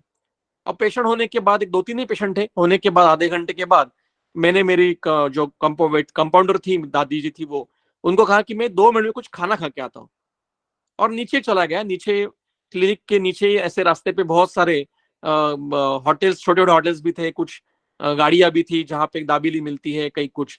तो मैं दाबेली खाने के लिए गया, और गाड़ी गाड़ी पे खड़ा था वो, मैंने दाबेली परचेस की। और दाबेली जैसे मैं खाना खाने शुरू हुआ, तो जो रुग्ण था, जिसको मैंने अभी 15 मिनट पहले बताया था कि आपको ये स्ट्रीट फूड खाना नहीं है, ये खाना नहीं, वो सामने से, रास्ते से सामने से जा रहा था, और मेरे तरफ देख के, हाँ आप खुद तो खाते हो और हमें बोलते हो खाना मत, ऐसे खुद खाओ मत। और मेरा पूरी भूख मर गई वहां पे। और वो मेरे लिए लेसन था कि कभी भी जहां पे प्रैक्टिस करते हो, वहां पे स्ट्रीट फूड पे जाके खाना नहीं खाना है। आपको स्ट्रीट फूड, मैं नासिक में हूं, तो मैं इंदौर में जाके स्ट्रीट फूड खाऊंगा, या बंगलोर में जाऊंगा, जहां पे मुझे कोई पहचानता नहीं है। ये बहुत महत्व की बात है, ध्यान से इसको फॉलो करो। अगला है, होम विजिट करना है या नहीं करना है। मैं अभी नहीं करता, पहले करता था, लेकिन अभी मैं होम विजिट नहीं करता हूँ, क्योंकि उसके पीछे बहुत सारी रीजंस है। कोविड के बाद होम विजिट करना हमने बंद कर दिया है, और आजकल लोगों को भी पसंद नहीं डॉक्टर घर पे आए, और अगर गए होम विजिट को भी, बेड रिडन पेशेंट है कोई, तो कुछ भी खाने पीने का नहीं, और केवल पेशेंट को ठीक करके निकल आने का, बाकी किसी चीज पर ध्यान देने का नहीं। अगला, रुग्ण हमें कई जगह बाहर मिलते हैं, कई शादियों में मिलते हैं, कहीं पे ट्रैवलिंग में मिलते हैं, किसी एक फंक्शन में मिलते हैं, कोई लेक्चर है वहां पे मिलते हैं, कोई बड़े बड़े गांव के इकट्ठे त्योहार होते हैं वहां मिलते हैं। तो वहां पे मिलने के बाद वो खुद शुरू कर दे, डॉक्टर अब मुझे थोड़ा सा ऐसा हो रहा है, आपसे दवाई तो ली, तो अब थोड़ा पेन कम है, कभी कभी ज्यादा बोलते नहीं होता है। तो उनको क्या कहने का, अभी ये जगह नहीं है ये बातें करने की, आप कल क्लिनिक में आओ और मुझसे आप उसके ऊपर हम चर्चा करेंगे। या खुद होके कभी पूछना नहीं है, आप किसी शादी में गए हो और वो बेचारा पेशेंट आपका वहां पे खाना खा रहा है, या उसके रिलेटिव्स के साथ बैठ के हंसी मजाक कर रहा है, और वहां जाके आप पूछोगे क्या कैसे है, आपके पाइल्स कैसे है, या आपका कैसा घुटने का दर्द कैसा है, आपकी उल्टियां तो ठीक हो गई है, जुलाब तो ठीक हो गया, ऐसे प्रश्न उसको सबके सामने पूछने का नहीं। ये आप और पेशेंट के बीच में जो उसने आपको उसकी तकलीफें बताई है और जो आप ट्रीट कर रहे हो, it's a matter of secrecy और एक मैटर ऑफ ट्रस्ट। ये इसको पता है पेशेंट को, उसको विश्वास होना चाहिए कि डॉक्टर से कहीं पे और जगह पे नहीं जाएगा, ऐसा नहीं होना चाहिए। आजकल कैंसर पेशेंट, एड्स पेशेंट जैसे जो गंभीर पेशेंट है, उनमें एक पीयर इफेक्ट के लिए सभी कैंसर पेशेंट को इकट्ठे बुलाकर एक दूसरे को काउंसलिंग करते हैं, वो बात अलग है। लेकिन आप प्राइवेट प्रैक्टिस कर रहे हो तो पेशेंट की इंफॉर्मेशन इधर उधर लीक करने की नहीं, और चार चार पांच लोगों के सामने उसको कुछ पूछने का भी नहीं, या उसको कुछ सलाह भी देने की नहीं। एक बार मेरा अनुभव बताता हूँ, मेरे चाचा जी, एक दूर के चाचा जी गुजर गए और यंग एज में गुजर गए, तो हम बहुत दुखी थे। मतलब उनकी बेटी की शादी हुई थी, अभी अभी हुई थी, और लड़का तो पढ़ रहा था, बहुत दुखी थे। और मैं सब उनका अभी अंत संस्कार चलने शुरू होने वाला था, घर से लेके जाने वाला, तो मैं बाहर खड़ा था। तो मेरे एक दूसरे रिलेटिव है, वो वहां पे आके मेरे पास खड़े हुए, और चार पांच लोग हम चर्चा कर रहे थे। वो एकदम से मुझे पूछने लगे, वो कोविड में क्या करना चाहिए, कोविड अभी भी हुआ था, मतलब खत्म होने को था, क्या हमने परहेज करना चाहिए, खाने पाने में क्या करना चाहिए, पथ्य पालन क्या करना चाहिए, बताओ। मैंने कहा ये जगह नहीं है बताने की, ये मेरा क्लिनिक नहीं है कि आपको काउंसलिंग करो, पथ्य बोल बताओ। मैं, मेरे चाचा जी गुजर गए, उनको देखने के लिए, उनको मिलने के उस दुख में हूं मैं, और आपने ये क्या क्लिनिक खोला है मैं यहाँ पे। उनको गुस्सा आया मेरे ऊपर। मैंने कहा नहीं, गुस्सा आया तो भी चलेगा, आपको कुछ पूछना है क्लिनिक में आके पूछो मेरे। आप सभी में से जो प्रैक्टिस कर दो, उनको कई को यह अनुभव होगा कि हम किसी शादी में जाते हैं, किसी त्योहार में जाते हैं, रिलेटिव्स के किसी फंक्शन में जाते हैं, तो वहां पे रिलेटिव हमें क्लिनिक ही शुरू कर देते हैं कि मुझे ये घुटने में दर्द है क्या करूं, सिर दर्द है क्या करूं, ये पथ्य पालन क्या करूं। तो मैं पहले पहले बताता था, अब मैं बताता हूँ क्लिनिक में आओ मेरे, मैं यहाँ पे नहीं बताऊंगा। ये मेडिकल इथिक्स है, और हमारी भी तकलीफ बहुत होती है, हम वहां एंजॉय करने के जाते हैं और वहां पे लोग क्लिनिक शुरू कर, वो फोकट में, और हमारे सलाह तो कोई मानता भी नहीं, तो उसको बाहर सलाह देना अवॉइड करना है। तो ये आइडेंटिटी, पेशेंट की आइडेंटिटी कभी लीक नहीं करनी है। आगे पेशेंट के साथ ज्यादा पर्सनल नहीं होना है, ज्यादा उसको उससे अटैचमेंट नहीं रखनी है। जैसे क्लिनिक खत्म हो जाए, पेशेंट घर लेके नहीं आने का। घर आए गए, खाना खाने के लिए बैठे, तो माँ को, पत्नी को, बेटियों को, भाई को, आज के क्लिनिक में क्या क्या हंसी, क्या क्या पेशेंट देखे मैंने, क्या क्या किया, ये कोई बताने, उनको बताने की जरूरत नहीं। ये आपका और पेशेंट के बीच की बात है। पेशेंट घर में लेके, क्योंकि वो निगेटिविटी है, you are dealing with negativity, वो घर लेके नहीं आने का। जैसे क्लिनिक आपने बंद किया, शटर डाउन हुआ, ब्रेन के अंदर का भी पेशेंट का शटर डाउन करने का, वो घर लेके नहीं आने का। एक मैं आपको इसके घटना बताता हूं। हमारे गौतम बुद्ध जी एक गांव से दूसरे गांव जा रहे थे, और उनके साथ कई शिष्य थे। तो सुबह उन्होंने निकलते समय एक व्याख्यान दिया कि आपको ब्रह्मचर्य का पालन करना है, ये करना है, वो करना है, बस बताया। अब वो निकले दूसरे गांव में जाने के लिए आगे, तो बीच में नदी लगी, और नदी से पानी से जाना था, और नदी के इस तो जहां पे वो क्रॉस करना शुरू कर रहे थे, वहां एक जवान लड़की खड़ी थी, और उसको वो जा नहीं पा रही थी पानी से, तो उसने कई वो सारे शिष्यों को पूछा कि मुझे कोई हाथ में पकड़ के लेके जाएगा क्या, कोई मुझे धर के लेके जाएगा क्या, तो कोई देख भी नहीं रहा है क्योंकि अभी तो लेक्चर हुआ है कि ब्रह्मचर्य का पालन करो वगैरह।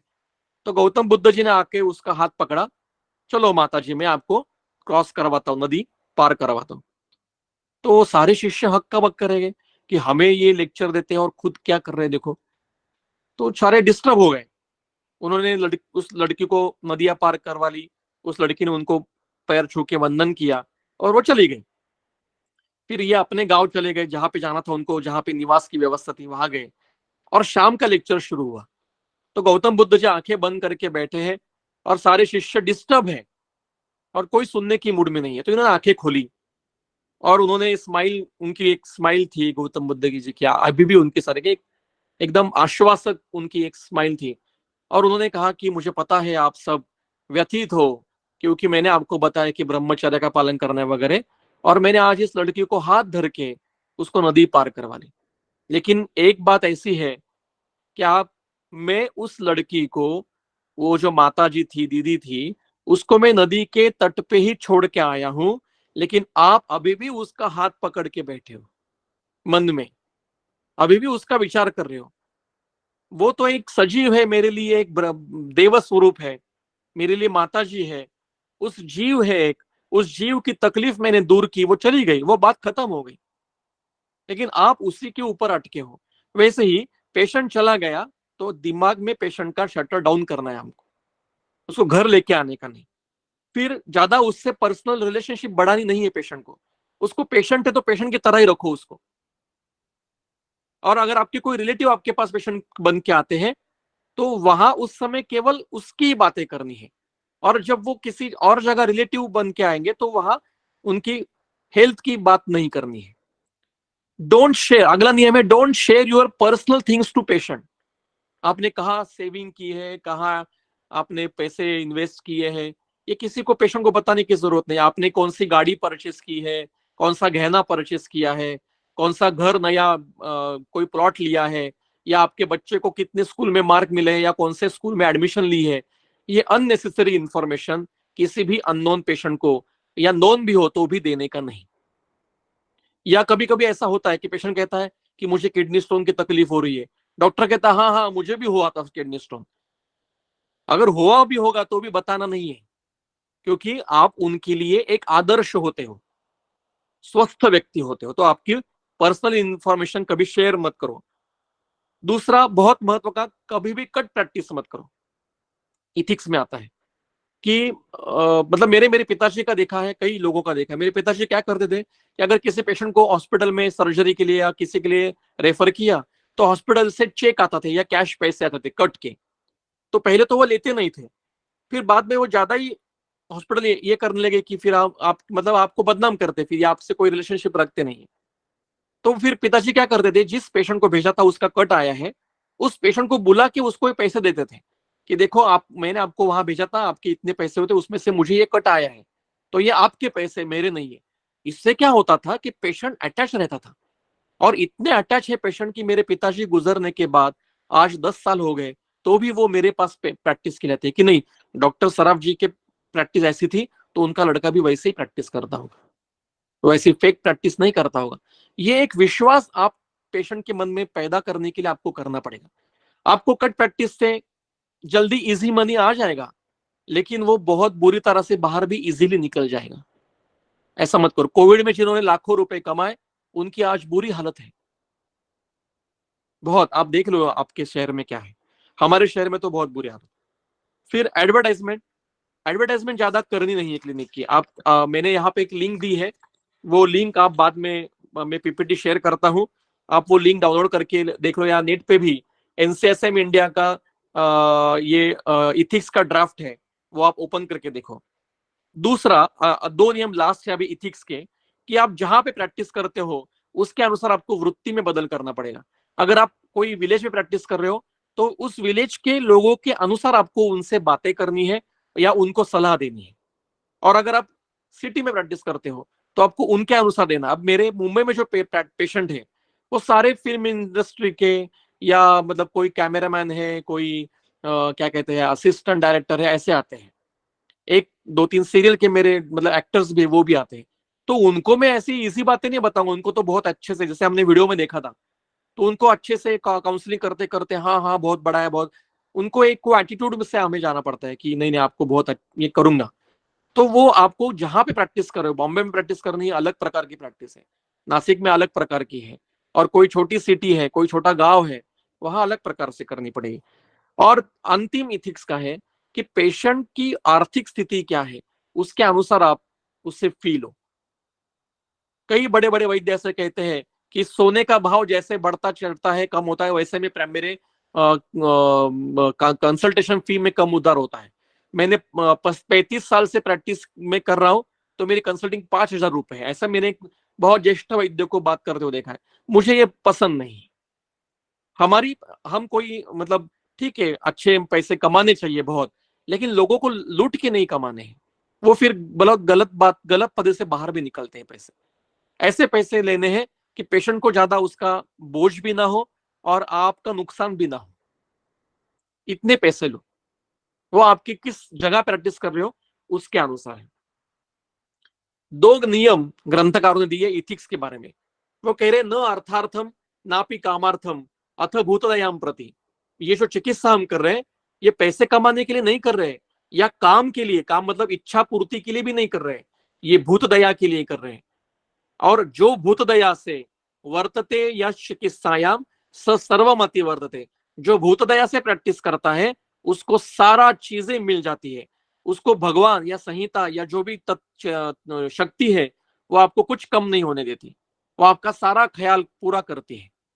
मैंने सिर्फ कई पेशेंट के, एक हमारे वैद्य थे नासिक में, जिनको बहुत लोन लिया गया था और उनको बहुत नुकसान हुआ था, लेकिन प्रैक्टिस बहुत अच्छी थी। एक दिन क्या हुआ, उनके पिताजी का श्राद्ध था और अगले दिन रविवार था, तो उनकी प्रैक्टिस नहीं हुई थी, तो उनके हाथ में कैश नहीं थी। और अभी तो वो गुरुजी आने वाले थे श्राद्ध करने के लिए, तो बहुत टेंशन में थे। तो उन्होंने कहा, शांत थे वो, उन्होंने उनकी पत्नी को कहा कि आप चिंता मत करो, भगवान देख लेगा, तो मैं गुरुजी को बता दूंगा कि मैं आपको कल मेरा ओपीडी होने के बाद मैं आपको पैसे दे दूंगा, कोई चिंता की बात नहीं। छोटा गांव के तो समझ सकते, लेकिन अभी 10 बजे श्राद्ध करना है। तो सुबह 8 बजे एक पेशेंट उनके घर पे आया कि मुझे बहुत ऐसे ऐसे तकलीफ हो रही है, मुझे ट्रैवलिंग की जाना है, तो आप अभी घर पे दिखा सकते हो। वो आ गया, वो देखा, उसके 200 रुपए उसकी फी हो गई, लेकिन उसके पास छुट्टे नहीं, तो उसने 500 रुपए दे दिए उनको। और उस वैद्य जी को 500 रुपयों की जरूरत थी। वो बोला, डॉक्टर 500 रुपए रख लो, को 300 रुपए ऐड करवा लो, आगे की विजिट में, आगे के इसमें में आप ऐड करवा लो। उनका काम हो गया, श्राद्ध के लिए उनको किसी के सामने हाथ फैलाने की जरूरत नहीं पड़ी। तो ये जो शक्ति है ना, ये आपका सारा ख्याल रखती है, आपको कोई किसी जगह कमी आपको नहीं होती। लेकिन आप पैसे के लिए कमाओगे तो फिर वो आपका ख्याल नहीं रखेगी। फिर वो शक्ति भूतदया से करोगे तो आपको जीवन में कुछ कमी नहीं होगी। आगे कहते हैं, ये तू वृत्त्यर्थम चिकित्सा पुण्य विक्रम, जो वृत्ति के लिए चिकित्सा का बाजार करता है, मतलब आपको पेशेंट को ठीक नहीं लगा तो पैसे वापस करूंगा, या एक पेशेंट पर दूसरा पेशेंट फ्री, ट्रीटमेंट फ्री, या फेक मेडिसिन देता है, अनावश्यक टेस्ट करवाता है, अनावश्यक एडमिशन के लिए भेजता है, अनावश्यक सोनोग्राफी एक्सरे ऐसे करता है, ब्लड टेस्ट करवाता है, या अनावश्यक महंगी महंगी दवाई सुवर्ण कल्प, अनावश्यक, जरूरत है तो दो, लेकिन जरूरत नहीं है हर आने वाले पेशेंट को सुवर्ण कल्प प्रिस्क्राइब करना। ये बाजार कर रहे हैं, ये ऐसे जो चिकित्सा का बाजार करते हैं, वो क्या कर रहे हैं, ते हित्वा कांचनम राशिम, ये सोने जैसा शास्त्र छोड़कर पांशु राशि उपासते, धूली को लेके बैठे। ये शास्त्र आपको, अगर आप भूतदया से करोगे तो सोने में आपको घर भर देगा आपका, लेकिन आप चिकित्सा का बाजार करोगे तो धूली से आपका घर भर देगा। ये बहुत महत्व के नियम है। एक और नियम है, नहीं जीवित दानाधि दानम, ये चरक के सूत्र है रसायन अध्याय के। नहीं जीवित दानाधि दानम अन्य विशिष्टते, परो, जीवित दान से बड़ा दान कोई नहीं है। परो भूतदया धर्म इति मतवा चिकित्सा, भूतदया यही सबसे बड़ा धर्म है। इतना सोच की चिकित्सा जो करता है, वर्तते यहाँ स सिद्धार्थ, सुखम अत्यंत, वही सिद्धार्थ है, सिद्धि प्राप्त हो जिसको हुई वही सिद्धार्थ है, और उसको सारे सुख उस वैद्य को प्राप्त होते हैं। शक्ति उसका ख्याल रखती है। अगला नियम, सोशल मीडिया पे डॉक्टर का व्यवहार कैसे होना चाहिए। एक, ज्यादा पर्सनल चीजें डालने की नहीं, आपके अचीवमेंट्स केवल एक प्रोफेशनल स्वरूप में सोशल मीडिया का उपयोग करो। और ये जो एनसीएसएम के रूल्स है उसने उन्होंने बताया है, कई वैद्य मैंने देखे इंस्टाग्राम पे कि रोज क्लिनिक में बैठकर पेशेंट को साथ में बिठाकर रील बनाते हैं। ये गुनाह है, कभी नहीं बना करना ऐसा। पेशेंट को बुलाते हैं कि पेशेंट बोलो, आप बोलो कैसा लग रहा है। जब तक कोई आपके ऊपर एक्शन मतलब कोई कंप्लेंट नहीं करता है कुछ बात नहीं, लेकिन कंप्लेंट करेगा तो आपको बहुत हेवी उसकी सजा बहुत ज्यादा बड़ी है। और अभी तो एनसीएसएम पूरा उतर रहा है इसी के ऊपर कि ये रील बिल तो ज्यादा बनाने नहीं है। आप अगर विद्यार्थी हो तो रील बनाना है तो किसी द्रव्य के ऊपर बनाओ, कोई ट्रीटमेंट पर रील मत बनाओ। 60 सेकंड में चिकित्सा, 60 सेकंड में निदान, ऐसे कुछ मत बनाओ, आप अटक जाओगे। ऐसे अनुभव लिए हैं कई विद्यार्थियों ने, तो ये मत करो। प्रैक्टिस शुरू करोगे तो पेशेंट को साथ में बिठा के रील, या मैंने अरे 2 उपक्रम करते, कोई एक अग्निकर्म करता है तो तुरंत उसके रील बना के डालते हैं और खुद को अग्निकर्म वैद्य समझाते हैं। हम तो कितने साल से प्रैक्टिस करें, मैंने तो ऐसे कभी रील बनाए, इतने बड़े बड़े वैद्य कोई रील बनाता नहीं है, कोई रील बना के बड़ा वैद्य नहीं बना है। तो रील के पीछे मत भागो। सोशल मीडिया ये फेक है, एक आभास है, उसके पीछे ज्यादा मत लगो। बताने के लिए बहुत है, आगे भी बताएंगे। अब मोड ऑफ प्रैक्टिस जो है वो हम कल से जो मतलब परसों से जो हमारे लेक्चर होंगे उसमें डिटेल में हम लेने वाले हैं कि पेशेंट जब आपके सामने आके बैठता है तो आपको किस प्रकार से उससे बातें करनी है, कैसे उसके हेतु निकालने हैं, उसका परीक्षण कैसे करना है। एक पहले नियम अभी बता देता हूं कि आप पेशेंट का जो भी परीक्षण करोगे, उदर परीक्षण, जीवा तो उसको पहली परमिशन लो कि मैं आपको स्पर्श करने वाला हूं। नाड़ी देखनी है तो हाँ, इधर ऐसे हाथ खींच के नाड़ी देखनी, ऐसा नहीं कभी करने का। उसको बताओ मुझे नाड़ी देखनी है, आपका हाथ दिखाइए। या आप उसको अगर चेक करने के लिए टेबल पे लेके गए तो उसको बताओ कि मैं आपका पेट चेक करने वाला हूं। हाथ लगाने से पहले उसकी परमिशन लो पेशेंट की। और अगर आप मेल डॉक्टर हो और फीमेल पेशेंट है तो कोई दूसरी एक फीमेल अटेंडेंट, लेडी अटेंडेंट या कंपाउंडर वहां पे आपके साथ होनी चाहिए। और आप फीमेल डॉक्टर हो और आप मेल पेशेंट चेक कर रहे हो तो कोई तीसरा मेल, कोई एक अटेंडेंट या आपका कंपाउंडर वहां आपके सामने, वहां पे आपके साथ होना चाहिए। हम कितने भी सीधे हो, सामने वाला गड़बड़ कर सकता है। नासिक में एक डॉक्टर को क्लिनिक में वो प्रैक्टिस करते समय पेशेंट ने गोली मार के मार डाला है।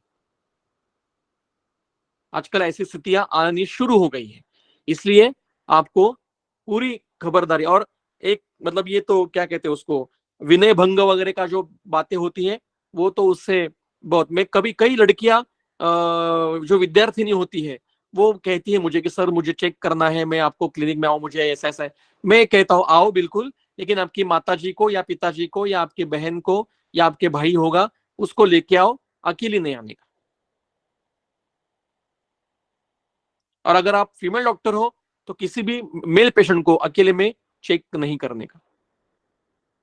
ये पक्का ध्यान में रखो, ये मोड ऑफ प्रैक्टिस है। अंतिम विषय आज का, जो हम वैद्य हैं तो पर्सनल फिजिकल हेल्थ पे ध्यान रखना चाहिए। हल्का सा व्यायाम, स्विमिंग वगैरह कर रहे हो, फिट रहने का प्रयास करो। आपको बीमार कभी दिखने नहीं चाहिए। पर्सनल आपकी फिजिकल हेल्थ, आप स्वस्थ होने चाहिए खुद। या तो आपका पेट बड़ा है, आपको गंजापन आ गया है, आपको दांत गिर गए हैं, आंखों के सामने पूरा ब्लैक सर्कल्स आ गए हैं, या आपको हाथ में कंप है, तो आपसे कौन दवाई लेगा। आपकी पहली हेल्थ आपकी अच्छी चाहिए। दूसरा, आपकी पर्सनल मेंटल हेल्थ अच्छी चाहिए। नहीं तो आप वहां बैठ के किसको कैसे फंसाऊं, इस लड़की को कैसे फंसाऊं, उस आदमी के कैसे पैसे चुराऊं, ऐसे अगर कर रहे हो, या आपको खुद तकलीफ है, आप खुद डिप्रेशन में हो या ज्यादा ओसीडी में हो, ऐसा भी हो सकता है। तो भी ऐसा नहीं, मेंटल हेल्थ चाहिए। क्योंकि और दूसरा, एक बात बताना चाहूंगा, दूसरा थोड़ा सा 1 मिनट लेता हूं कि हम always we are dealing with negativity. कोई भी पेशेंट हमारे पास आता नहीं है कि डॉक्टर आज मुझे बहुत अच्छा लग रहा है और मैं बहुत हैप्पी हूं, ये बताने के लिए कोई नहीं आता है।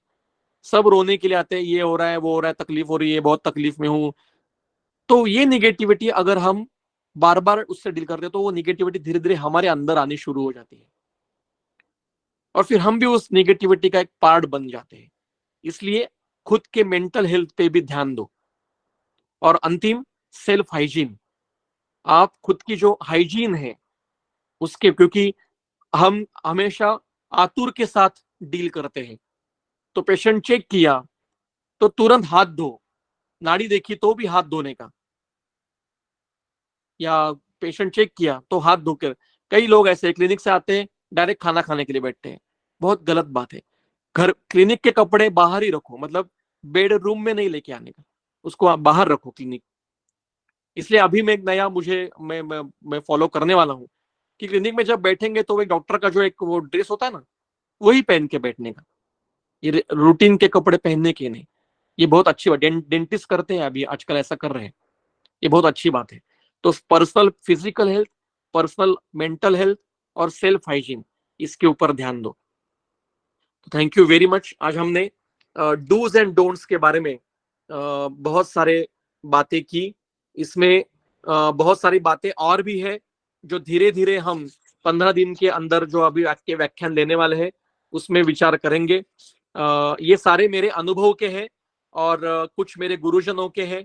ये विषय ज्यादा कोई कहीं बताता नहीं है, कॉलेज में ये पढ़ाते नहीं है कि आप प्रैक्टिस शुरू करोगे तो कितनी इन्वेस्टमेंट करनी है, कितनी मेडिसिन में इन्वेस्टमेंट करनी है, कौन से द्रव्य हमें लेने हैं, या आपका ड्रेस कोड कैसे होना चाहिए, आपकी फिजिकल मेंटल हेल्थ कैसे होना चाहिए, आपने आपका हाइजीन कैसे मेंटेन करना चाहिए, आपके क्लिनिक में कलर अंदर से कौन सा लगाना चाहिए, आपके फर्नीचर कैसा होना चाहिए। इसके ऊपर ज्यादा कोई बताता नहीं।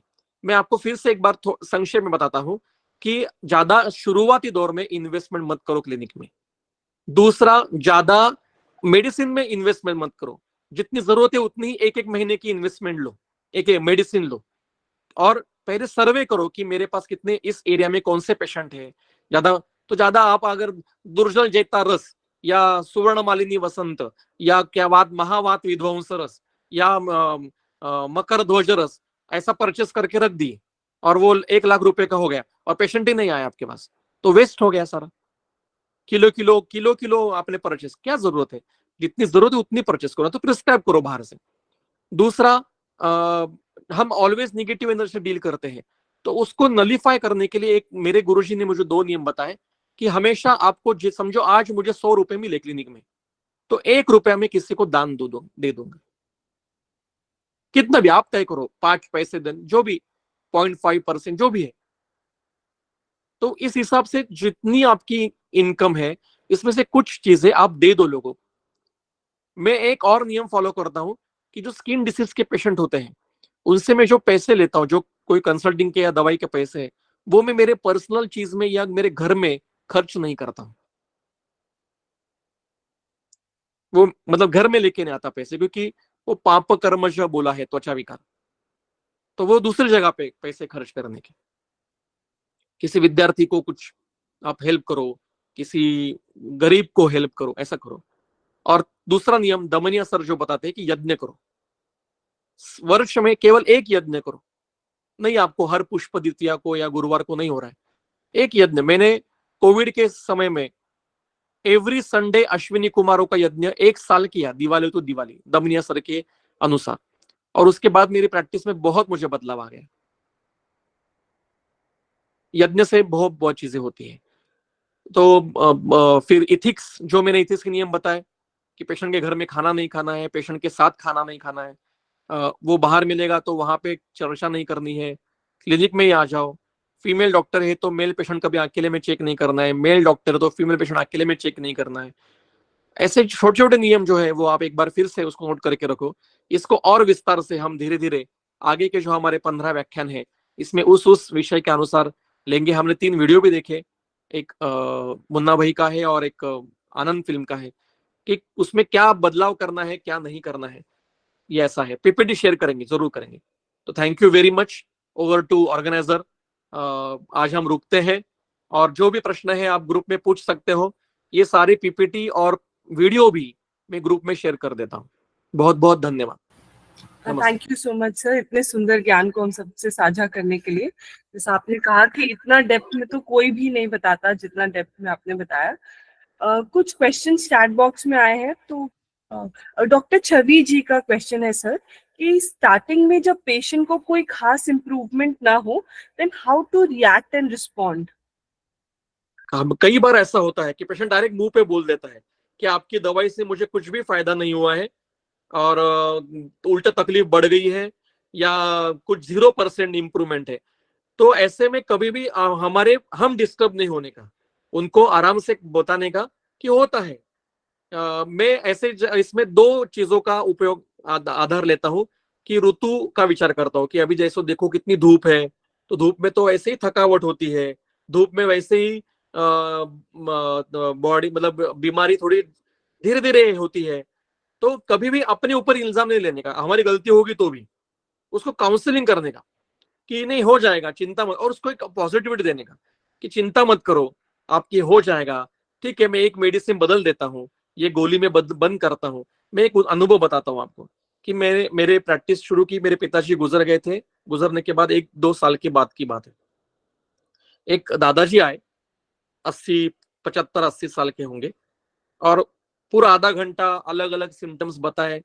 मैंने उनको सारा काउंसलिंग किया, सारा उनको बताया। मैंने उनको मेडिसिन दिए, कंसल्टिंग प्लस मेडिसिन के पैसे मैंने लिए। वो ज्यादा कुछ नहीं थे लिए, लेकिन वो चले गए। मैं सब क्लिनिक मेरा हो गया, मैं घर आ गया। दूसरे दिन जब क्लिनिक खोला तो वो नीचे ही खड़े थे, मतलब ओपीडी खोलने की राह देख रहे थे। और आने के बाद आए और मुझे मेरे टेबल पे ऐसे दवाई रखी, और वो ऐसी की वैसी थी, खोली भी नहीं थी।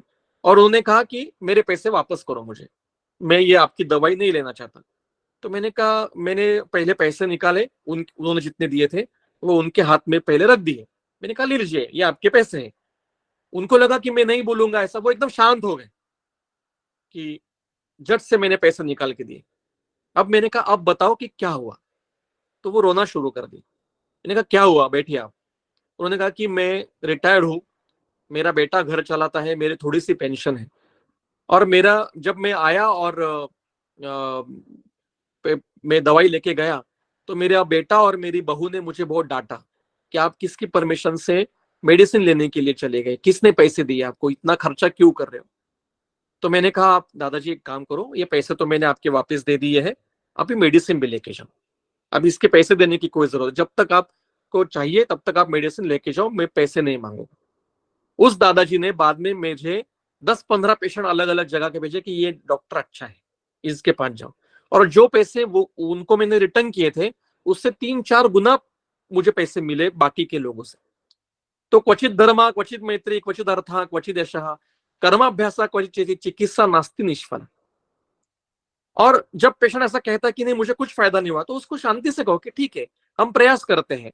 आपको कितने साल से बीमारी है, 5 साल से आपको तकलीफ हो रही है, तो 7 दिन में कैसे ठीक हो जाएगी, है कि नहीं। तो आप एक काम करो, मैं एक गोली बदलता हूं, आपको थोड़ा सा और जल्दी से ठीक हो जाओगे। जस्ट उनको एक पॉजिटिविटी दो, और वैसे ही ठीक होने वाले होते हैं 15 दिन। लेकिन आप जब बोलोगे तो वो हो जाएगा। काउंसलिंग बहुत आवश्यक है। देखो, आपका आधा पेशेंट ये आपके बात करने के ढंग से ठीक होता है, आपकी बात से ठीक होता है। दवाई तो बाद में बात करती है या बाद में काम करती है। पेशेंट को सुन लो और उसको काउंसलिंग करो, उसको बताओ कि क्या गलत है क्या है, और उसको एक आधार होना चाहिए। केवल आपकी बात करने से आधा पेशेंट ठीक होता है। आजकल डॉक्टर बातें नहीं करते, प्रिस्क्रिप्शन, चेक और मेडिसिन, ये इतना सा काम नहीं है। हमें पेशेंट से डायलॉग करना है, उसकी चीजें सुनो। You should be a good listener first हमें पहले अच्छे लिसनर बनना है। और कुछ? जी sir, next question doctor Pallavi ji का है। उन्होंने पूछा है, hello sir, what about advertisement, when to do the advertisement. देखो, इसके एडवर्टाइजमेंट के पूरे नॉर्म्स एनसीएसएम ने दिए हैं, वो लिंक मैं आपको भेजता हूं। लेकिन उन्होंने स्पष्टता से कहा है कि जब आप क्लिनिक शुरू करोगे तब आपको एक एडवर्टाइजमेंट करनी है, और दूसरा, आप अगर जगह आपकी बदल रहे हो, शिफ्ट हो रहे हो, तो ही पेपर में एडवर्टाइज करनी है। दूसरा, स्पॉन्सर्ड टीवी में इंटरव्यूज देना, स्पॉन्सर्ड आर्टिकल्स लिखना न्यूज़पेपर्स में, ये एक गुनाह है। अगर इससे आप पेशेंट को बुला रहे हो, ये जो आजकल टीवी पे चलता है ना, गुनाह है। किसी के ऊपर एक्शन हो गई तो वो अंदर चला जाएगा। आप एनसीएसएम के नॉर्म्स पढ़ लो, मैं लिंक भेजता हूं, उसमें सब कुछ एडवर्टाइजमेंट का। जी sir. So second last question है, do हाँ। we need to get any permission to start OPD? If yes, any specific requirements? नहीं, पहले शॉप एक्ट लेना पड़ता था, लेकिन अब नहीं है, अब नहीं लेना पड़ता है। You can start your practice, लेकिन आपके प्रैक्टिस में जहां पे आप बैठ रहे हो, आपकी क्लिनिक है, आपका डिग्री, आपका क्या कहते हैं, रजिस्ट्रेशन का आपका सर्टिफिकेट वहां पे आपको शो करना है, वो वहां पे लगा के रखना है वॉल पे, वो देखते हैं। फिर आप नगर पालिका या महानगर पालिका होती है, वहां पे जाकर आपको वेस्ट मटेरियल का नोंदणी करनी पड़ती है कि आपके क्लिनिक में कितने वेस्ट आते हैं या वेस्ट नहीं आता है। मेडिकल वेस्ट के बारे में वो पैसे भरने पड़ते हैं। और आप महानगर पालिका, जो आपकी म्यूनिसिपालिटी है, वहां पे जाके आपको एक फॉर्म होता है, वो भरना होता है, वो फ्री ऑफ कॉस्ट होता है कि ये ऐसा ऐसा यहाँ पे ये क्लिनिक है, बस। बाकी कुछ शॉप एक्ट अभी लगता नहीं, पहले शॉप एक्ट लगता था, अब नहीं लगता है। Okay, for last question, I would request Ayurfit to please unmute the mic. नमस्कार सर, मी डॉक्टर रश्मी दंडे. नमस्ते मॅडम. मला तर खूप वर्ष झाले प्रॅक्टिसला, आता 10 वर्ष झाले, पण तुम्हाला ऐकायचं होतं म्हणून मी क्लास जॉईन केला. सगळ्यात महत्त्वाचं इन हिंदी और इंग्लिश हिंदी में बोलिए। ओके ओके हो. सर मुझे ये पूछना था, आप अभी बोल रहे हो कि मीडिया पे हमने कुछ भी नहीं, मैंने जो सक्सेसफुल केसेस है वो नहीं डालना चाहिए, पर अभी ये 10 इयर्स में मेरा ऐसा एक्सपीरियंस है, मैं हर बार नहीं डालती हूँ, लेकिन there are some challenging cases की मंडे मोटिवेशन करके मैं एक केस शेयर करती हूँ, उसका पूरा डिटेल्स डालती हूँ कि कैसे हमने ठीक किया है और पेशेंट के फीडबैक लेती हूँ. तो उसमें मुझे बहुत अच्छे रिजल्ट आते हैं कि ऑनलाइन मेरा पेशेंट बहुत ज्यादा है, यानी जो ऑनलाइन देख के आया है, जो मैंने उसको कभी देखा भी नहीं है. Though I am practising in Amravati, patients are from Mumbai, US patient, London patients, बहुत ऐसे पेशेंट्स है. तो जी। ये मुझे थोड़ा ऐसे लगता है कि ये मैं कुछ नहीं। गलत जा रही हूँ. नहीं नहीं नहीं, you are very right. NCSM ने उनके नॉर्म में भी दिया है, और ये ऐसा भी है कि आप अगर आपके चैलेंजिंग केसेस या आप समाज प्रबोधन के लिए कुछ अगर लेक्चर ले रहे हो, या पेशेंट के आपके अनुभव समाज प्रबोधन के लिए कर रहे हो, तो वो गुनाह नहीं है। लेकिन आप उससे अर्निंग कर रहे हो, मतलब आप लेक्चर डालोगे और वहां पे अगर लिखोगे कि ऐसे ठीक होने के लिए यहाँ यहाँ संपर्क करो, तो फिर वो प्रॉब्लमेटिक हो सकता है, क्योंकि फिर आप उनको ये कर रहे हो ना, जैसे पतंजलि का प्रॉब्लम होता है कि कोरोनिल लेने से कोरोना ठीक होता है, इसमें वो अटक गए क्योंकि वो अनइथिकल है ऐसा कहना। कोई भी जैसे कोई भी होता है कि ये टूथपेस्ट खाओ तो आपको ये हो जाएगा, ये कहना हेल्थ रिलेटेड गलत है। आप करो, आप लेक्चर लो, आप मैं भी इंस्टाग्राम पे मैंने सीरीज शुरू की थी कि मैंने चैलेंजिंग केसेस जो की है, लेकिन मेरा उद्देश्य ये था कि लोगों को वो पता चले कि हम ये ठीक कर सकते हैं। उससे ये नहीं था कि उससे ये नहीं था कि मेरे पास में उस प्रकार के पेशेंट शुरू हो जाए। वहां पे मैंने कि आप ये वीडियो सुन के आए हो तो मैं आपको इतना आपको थोड़ा सा कम क्या कहते हैं पैसे कम कर लूंगा, थोड़ा सा कुछ पर मिनट, या कई प्रकार के ऐसे लोग होते हैं कि आपके टॉक हम रखते हैं तो आपको परसेंटेज, आपके पेशेंट जो आएंगे उसमें से इतना परसेंटेज लेंगे, ये चलता है आजकल। ये अगर चल रहा है तो ये गलत है, लेकिन जो आप कर रही हो वो गलत नहीं। मैं भी सुनता हूँ मैडम, आपका 1-2 बार सुना है मैंने, पर बिल्कुल भी नहीं है, you are doing a great work, वो बिल्कुल गलत नहीं है। मैंने 2 मंडे से डाला नहीं मंडे मोटिवेशन की, सर बोल रहे ये गलत है, इसलिए इसलिए मैं वो इथिक की आपको लिंक भेजता हूँ, वहां से पढ़िए। समाज प्रबोधन के लिए या पेशेंट को प्रबोधन के लिए आप अगर लेक्चर ले रहे हो, समझो मैं डायबिटीज पे लेक्चर लिया कि डायबिटीज में क्या खाना है, क्या नहीं खाना है, डायबिटीज में क्या करना है, लेकिन आप दवाई नहीं बता सकते हो न्यूज़पेपर पे या टीवी पे या फेसबुक पे, इंस्टा पे दवाई नहीं बताने कि डायबिटीज में ये दवाई है वो दवाई, क्योंकि सेल्फ मेडिकेशन शुरू हो जाएगा। Self medication is always harmful. आप इतना बताओ कि ये पथ्य है, ऐसा करना है, ये खाना बंद करो, लेकिन आप पहले आपके वैद्य की सलाह लो फिर करो। Yes, right. बस उतना ही है। हाँ Thank you, sir. Okay, sir. We are done for today. So अगर आप एक मैंने प्रश्न देखा अभी, एक प्रश्न देखा मैंने। I have एक one question. यस सर बोलिए। सर कोविड के समय में तो ये बड़ा एक कॉमन नॉर्म था, online consultation, it was accepted. लेकिन अभी रिसेंटली मैंने कहीं न्यूज़पेपर में देखा कि शायद किसी डॉक्टर के खिलाफ कुछ कोर्ट के अंदर डिसीजन हुआ है because he was giving consultation online. तो अभी का कुछ स्टेटस क्लियर है कि whether online consultation is okay और not? Any view on that? Very good question. मैं इस पे ऊपर मैंने अवॉइड किया था बोलना, लेकिन मुझे एक्चुअली प्लान में था बोलना, लेकिन मैंने थोड़ा सा कहा कि बाद में बोलूंगा, लेकिन आपने अच्छा हुआ निकाला है। मैं मेरा पर्सनल बताता हूँ, मेरे पर्सनल में क्या सोचता हूँ। I am against online consultation.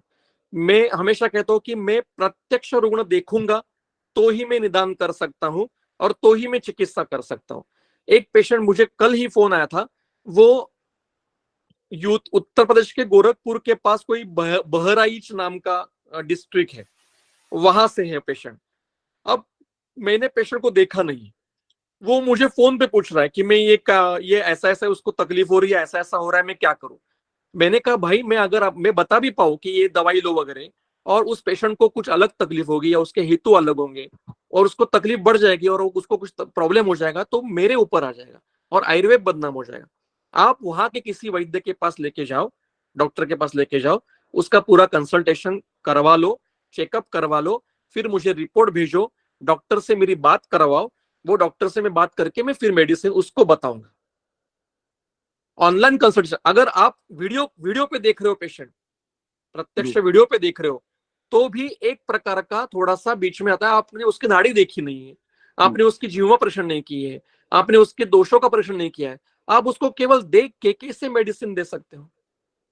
तो ये मैं करता नहीं हूं ऑनलाइन कंसल्टेशन। आपको अगर मेरी कंसल्टेशन करनी है तो नासिक आओ या आपके गांव में किसी के वैद्य के पास जाओ और करो। लेकिन आजकल कई वैद्य ऑनलाइन कंसल्टेशन करते हैं और उससे लोगों को फायदा भी होता है। जब तक फायदा हो रहा है तब तक कोई बोलेगा नहीं, लेकिन एक पेशेंट को तकलीफ हो जाएगी तो वो केस डाल दे, उसके लिए तैयार रखो।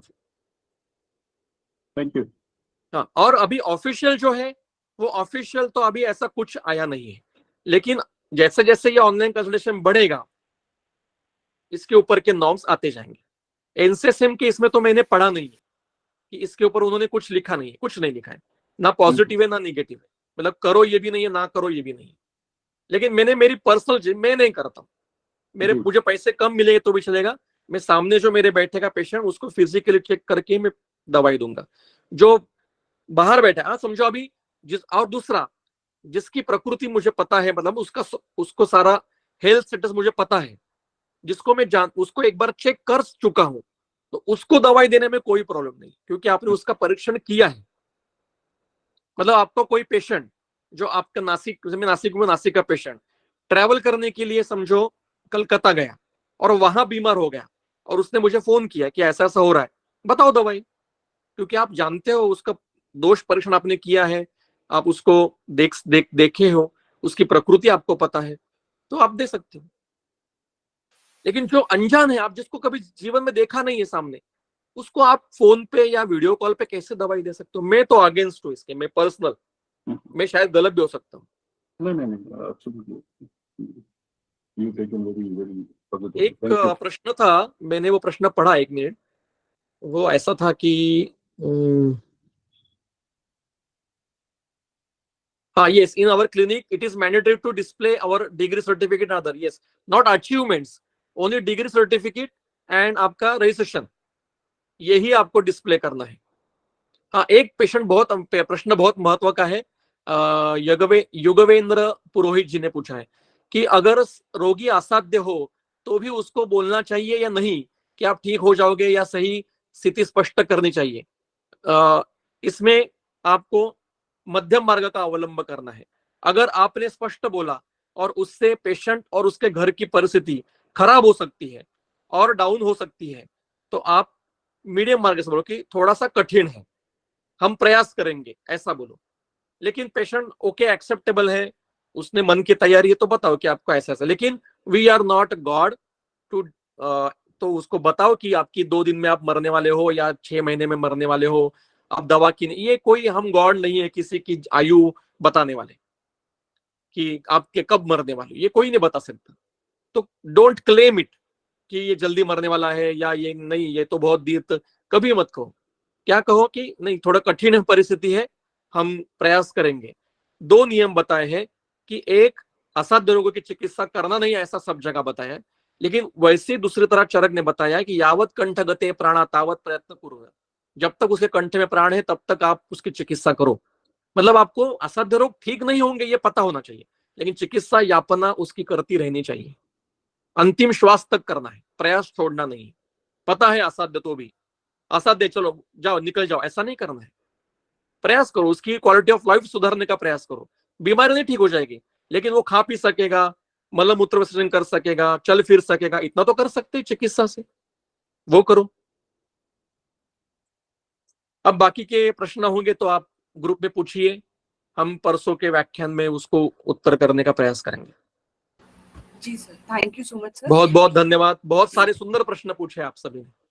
एक इन्फॉर्मेशन शेयर करनी थी मुझे कि हफ्ते में सिर्फ 4 ही दिन सेशन रहेगा। आज फर्स्ट क्लास थी इसीलिए मंडे को हुआ, else Tuesday, Wednesday, Thursday, Friday, ये 4 दिन ही रहेगा। Thank you sir. तो अभी हम परसों बुधवार को मिलेंगे, वेडनेसडे को मिलेंगे जी जी और सर।